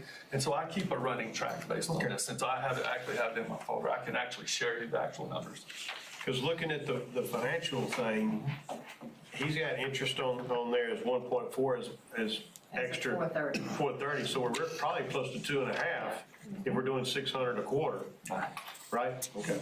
Yeah, so like I said, I just took the sheet, updated it. I just wanted you to know I want you to know I feel so positive about this project. I mean, it's just, everything's going well. And I mean, when we sit down and we talk, what kind of furniture we want, what do we want in the classroom? Tech guys, what would make it better? I mean. And I guess where I'm going with it, when we met with Dwayne up there at convention, my understanding is that extra in interest, we can also use that as improvements on the campus. Right. So it's easier to use that as an improvement and save allowances. My thought is, I don't know how the roofs are on and other stuff on that or different things like that, that money is easier to be used on something like that. Even if we're a few years short on a warranty, we may go ahead and use that so we keep that from an arbitrage situation and get it out of there as an improvement to the campus type situation. And that's exactly the conversation I want to get going because, like to Greg's question earlier, hey, what's kind of going on here is we're trying to set the district up for the next 15 years. That's what we're trying to do. Right, we're trying to set it, have a plan, have a roofing plan. This is how it's going to work so that there's no unexpected decisions for the next 15 years. That's what we're trying to do. Like I say, when we looked 5 years ago at roofing, it was 3.8 to 4.7 range, if memory serves me. I'm curious, 5 years later, what that number is now. Yeah. So. You can kick it down the road, but how much does it cost you to kick it down the road? In that side? And we do have a pool of money to be able to possibly do a few things without having to go to voters or whatever. Correct. So some of the other things that have been talked about, that we're doing. So at Wild Peach Elementary, remember we talked about the window curtain walls? So right now, we are in the process of having those power washed and cleaned, and as they do that, the top, they are resealing and caulking that whole top of the window curtain where the glass. So the glass and the frame against the brick, right? Because we did have some water intrusions and things like that. So we're getting all that fixed. As soon as that is done, they will come into the bottom and take out that, it was transite, and it's hot. And so they have to remove that when the kids aren't there, and then they're replacing it with a metal bottom that will be permanent, won't move, and sealed appropriately. And it'll all be that dark brown bronze color. And so they'll actually be doing the whole campus, like in the front by the cafeteria. There's some transite panels, but it's not a classroom. But they're going to be fixing those all the way around the exterior of all of the campus. And so it'll be a huge improvement for that campus. So we're in the process of that right now. Justin talked to you about the well. You've seen the tennis, the metal building here at the tennis courts. The upgrades have started with that, and the changes in the color of taking down. Some of the gutter was rusted. Obviously, we're changing it to the rust color as well. And then the roll-up doors that were damaged are being replaced as well. So that's going to be a nice upgrade of when we get to the spring and we host the tournament. We'll be able to roll up the doors, put some picnic benches in there, water, refreshments, to have a place to get out of the sun and sit. So that'll be a nice, very nice facility when we get there. I showed you pictures of the Griggs Field weight room. That's been upgraded. Flooring looks like a brand new building. It's crazy. So again, rather than having a boys and girls weight room, we're going to have two similar weight rooms. The new weight room and the new construction will have the same exact flooring, the same exact weights, type of weights, everything as the Griggs Field weight room. So there's no more boys and girls or basketball, football. It's two exactly the same. Admin building, we haven't started yet, but all of the canopies, all of the entrances, Julie's entrance, HR's entrance, all of those canopies are going to be redone. They'll be out of deck. They won't leak. They'll be a little bit bigger and and when it's raining hard, you won't get wet coming in the main door anymore. And so we're getting all of that replaced. And then Justin talked to you about the Renfro fence as well, now starting the second week of November. Just some other things that we talked about included in the money was campus signage and marquee. And one of the things we talked about early on was not replacing the marquee right now and waiting till we get done with the project and looking at the marquees at all of our campuses. Remember, we've had a lot of complaints about the signage at the junior high. Remember, the letters are too, that kind of stuff. Well, we're going to have a chance to fix that. And what we had talked about, we would wait and do every campus and have a unified look, district-wide unified look at our campus. Other things we talked about were our scoreboards. I've kind of put you just some information because to have the conversation, we got to have an expectation of what we're looking at, right? And so the company that did our basketball scoreboards in the new gym, we had them come down and we've talked and we had them price out the football field, the baseball field, and the softball field. I'm looking at that, and so I have those numbers written down on you. And that's a turnkey price for total. Get it built, get it done, get it hung. One of the things that we'll need to talk about when it comes to scoreboard is generally when we've done scoreboards in the district, we've had that sponsorship discussion. And so we have kind of built in some sponsorship panels, but not a lot of them. We can take those panels off. We can add more. But that's kind of a conversation we want to have about what that looks like. I know I want to say it was, 7 years ago, when we reskinned the football scoreboard, we had that discussion about, hey, somebody gave us money back in 2007, and now it's 10 years later, and they're like, why are you asking for money again? Well, because you can't read it anymore, that's why, right? And so but when we do this, right, if we do all of this, we need to put that down. Like, this sponsorship is for 1 year, 5 years. Yeah. What the amount is. And so we need to have those discussions, and that's why I'm bringing that to you now. Start thinking about that, because that'll be something that we need to discuss in the future as well. When do we redo the baseball? 2007? It was the summer of 2007. Yeah. Griggsville, Griggs and Renfro were done the same year. Because you guys. First year's head coach. Yeah, you guys came out and drilled the. We put the turf down that year too. Yeah. The first turf. Yeah. Yeah, that's what I'm saying, is that, when you try to do a good job of taking it up, all of a sudden you look up, like, is that old?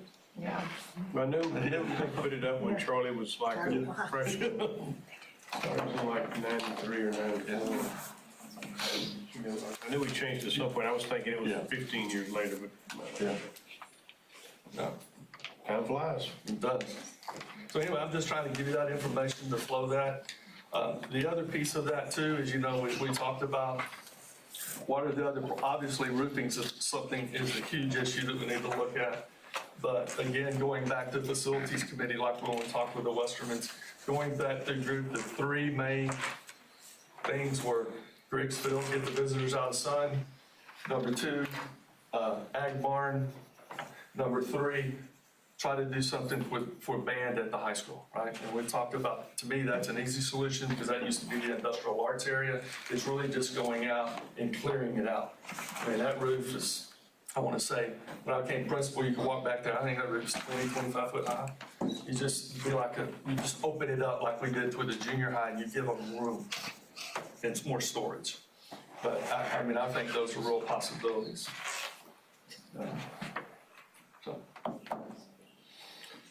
Other than that, that's a lot.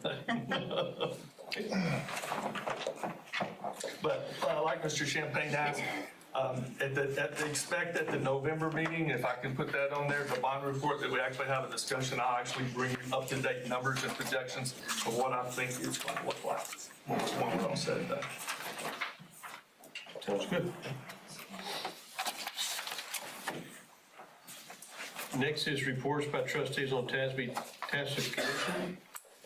Anybody have anything they'd like to say about the convention? I went to most of the classes I went to was about the legislative session coming up, about funding, what they're anticipating going to happen this year. All the schools were complaining about unfunded mandates that we have throughout that process, and the TASB legal team, legislative team, said that they've been told that, they went through all the dollars amount that's on the table, $9 billion left over from this one, there's gonna be X amount. Of course, the control hasn't gave us projections yet, to come out, I guess, into January, and so we'll know, but, just everybody in the room that's the most vocal I've seen participants with our interaction with the presenters in all my years on the board, was going through those type of situations this year. Anybody else have anything interesting? Yeah, I do. We talked about, there was a squatting class that was put on by, I think, Bernie ISD. And at that time, we were actually, this entire school year, every school in the nation, it seems like we have had incidents like this. And what we talked about as a board, we wanted to, there's a lot of focus that we put a lot of focus on our students, but what we all talked about was you guys. How are you guys dealing with these incidents? How are you responding to them? And how is your staff? Because we also want to make sure that all our students are safe, but we want to know how you guys are doing, because this affects all of us. It affects parents at home, loved ones across the country who might have relatives or kids in these schools. But we wanted to make sure that, Kenny, hey, how are you doing? Or how's your staff doing? We want you to know that if you're having any problems with anything, you can always come to us or come to Stephen, and vice versa. You can also interact with any one of your staff members as well. But we had in-depth conversations about that. But we wanted to make sure that each and everybody in the room here dealing with these these prank calls. And we want to make sure you're all safe and doing well. Thank you. Don't be rash about coming to us. Yeah. You're only bound by your lack of communication to us. Hopefully, over our years, we've showed y'all that we want to support you and stand behind you. And if we don't know about this, we can't do anything about it. So don't, we've always tried to have open communication with y'all and different things like that. So thanks for bringing that up. I forgot about it. Jackie and I were in that same breakout session, and I don't know if y'all remember what happened, but they had bomb threats at several of their campuses, but they weren't real. They were hoaxes, but they didn't know that because the person pronounced Bernie correctly, and they pronounced the county, Behar County, correctly.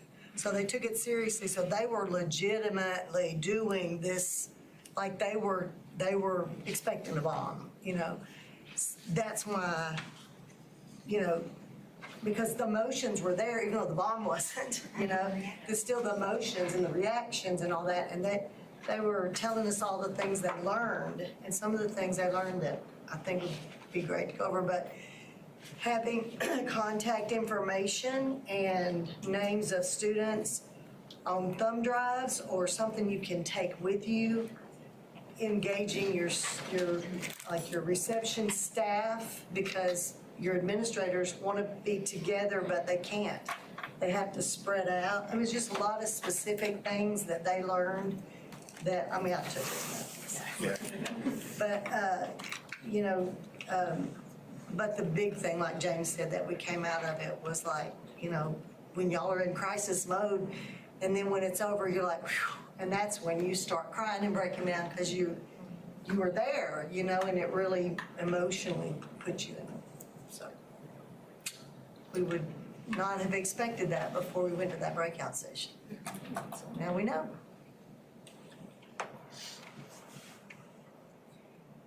Anybody else have anything? Yeah, I had some good takeaways from the John Maxwell talk, and one of the biggest things I took away from it was, everybody knows it in this room, and it's every day, but when you hear it in a setting like that, it kind of reinforces you and kind of gives you reinforcement. But basically he was just, if you have good values and good ethics, everything else falls in place. So that was pretty powerful. That's just kind of a reinforcement there. I went to another class. It was called 10 Ingredients for District Success. The presenter was real energetic. I'm telling you, he had my whole attention the whole time. I think I was in there for an hour or maybe more.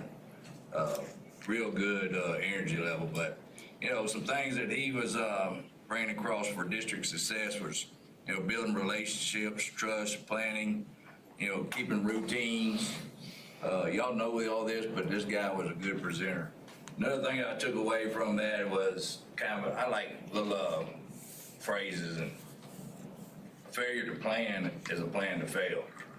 So that was a pretty strong statement that I heard in this class. So really good takeaways in that convention. Good deal. I missed it. Yeah. It was good. What'd you get out of it? Oh, I'm sorry. It was good. I get to go to Galveston. Ray's a good memory, attends a lot. This one just didn't happen to work out for him. I shouldn't have said that, sorry. So I guess we'll go back to action items. We have to approve the district improvement plan. Correct. Sam, you have anything to add? It's there for you to approve. It's a living and breathing document. By no means is it perfect. By no means is it considered permanent. That's exactly what is a plan that we try to go by, and then we modify the plan as we go. Yeah. A plan not to fail. That's right. You using my words. He listens. Anybody have any questions over it?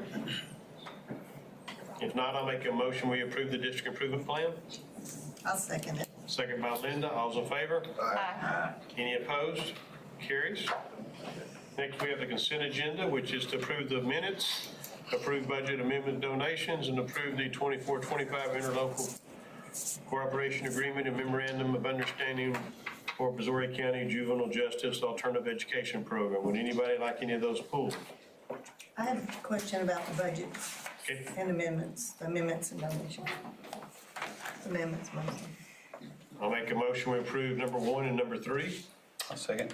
Second by Ray. All's in favor? Aye. Any opposed? Carries. The SAF grant, that's the Barrow grant, right? Correct. So what rolled over, is that just what's left? And how much time's left on that? I couldn't. This year's it. And that's just what's left? Okay, and I would so, assume that amount was budgeted last year. I would assume that's the This answer. is what's left. Right. Yes. Meaning if this is the last year, the answer is that should be what's Yes, left, right? that should be all of it. so, how many years did we have that grant? Was it 3. 3. 3 total. Year 1, the first one was a 1-year grant. We applied and we got it. Once you got that, you were eligible for years 2 and 3. Okay. And so we got that. And so this will be the 3rd and last year for that. So most of what's left over, is that just salaries? Most of that's going to be or is it stipends for staff. Most of So that. could we maybe get a report on how it's going? And, because I know we had some programs set up, and I don't know if, there was some there's after-school tutoring, and I don't know, I can't remember all of it, but could we, and I'm not expecting you to do that right I now. can tell you what's going on. I mean, Well, we live every day. Communities and schools, they have their after-school ACE program. They're open till 6 p.m. We have assistants that provide tutoring. They work for them, additional hours for them, provide tutoring after school. and they're employees, Of the district, but they work for ACE in addition and provide tutoring after school in addition, so that ACE staff members are not on campus during school hours or in classrooms. So them meeting with them gives them the opportunity to discuss what's going on in class, the strategies teachers are teaching in order to problem solve, things like that. So just the collaboration helps a lot.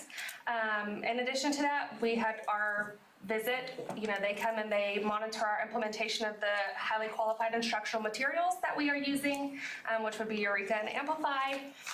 They just monitor the teachers' lesson internalization, how they're teaching, and if it matches what they're internalizing, and scope and sequence, how the students are performing. They give feedback. Our last one went wonderful. They had very little feedback to give us. They said we were a star campus in comparison to all of the other ones receiving the SAF grant. We have parent involvement out the wazoo. We had our hot dog night and our meet the teacher. We will have a Christmas bingo night. We'll have another, we do 4 of them throughout the school year. Let me stop for just a second.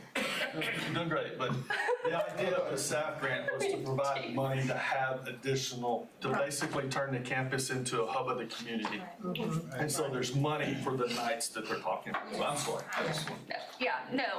About how many kids are in the after-school tutorials? Did you have to be in ACE to be in the tutorials? So we have parents who do request it. Most of the time they do have 60 spots. We do have 64 kids now because parents have requested, the additional help. So they do, Mr. Hoot's wonderful, and Anna Karen, our site coordinator, she's wonderful too. They have wiggle room to wiggle if they need to, and they have done so far. We have Saturday ACE as well, which helps out a lot. We just had it this past Saturday. They had 14 kids. How often is that, on Saturday? Once a month. Once a month. Yeah. We have a trunk or treat coming up that, a lot of parent involvement. So there's a lot of things going on. So is it a PTO kind of thing that's doing it, or is it just random volunteer So parents? Communities and Schools does a lot. They are definitely a blessing, and they help organize a lot of the things and bring in outside resources for us. PTO is very hard to start up in Brazoria, Texas. Yeah. Sorry. We try. It didn't used to be, but yeah, it is. I get it, but We do have a PTO that is functional and they provide everything that they can, but it's hard to get people to consistently show up for meetings. Most of them are parents who work in the district, maybe not at Barrow, but it's hard to get people there. But we do have our Red Ribbon Parade on Friday at 9 a.m. if y'all would like to come. Is it still around? It is. Small block. Yep. Yeah, we're not going out on the highway, but. Where you having on Friday? Red Ribbon Parade. Very good, thank you. Yes, ma'am.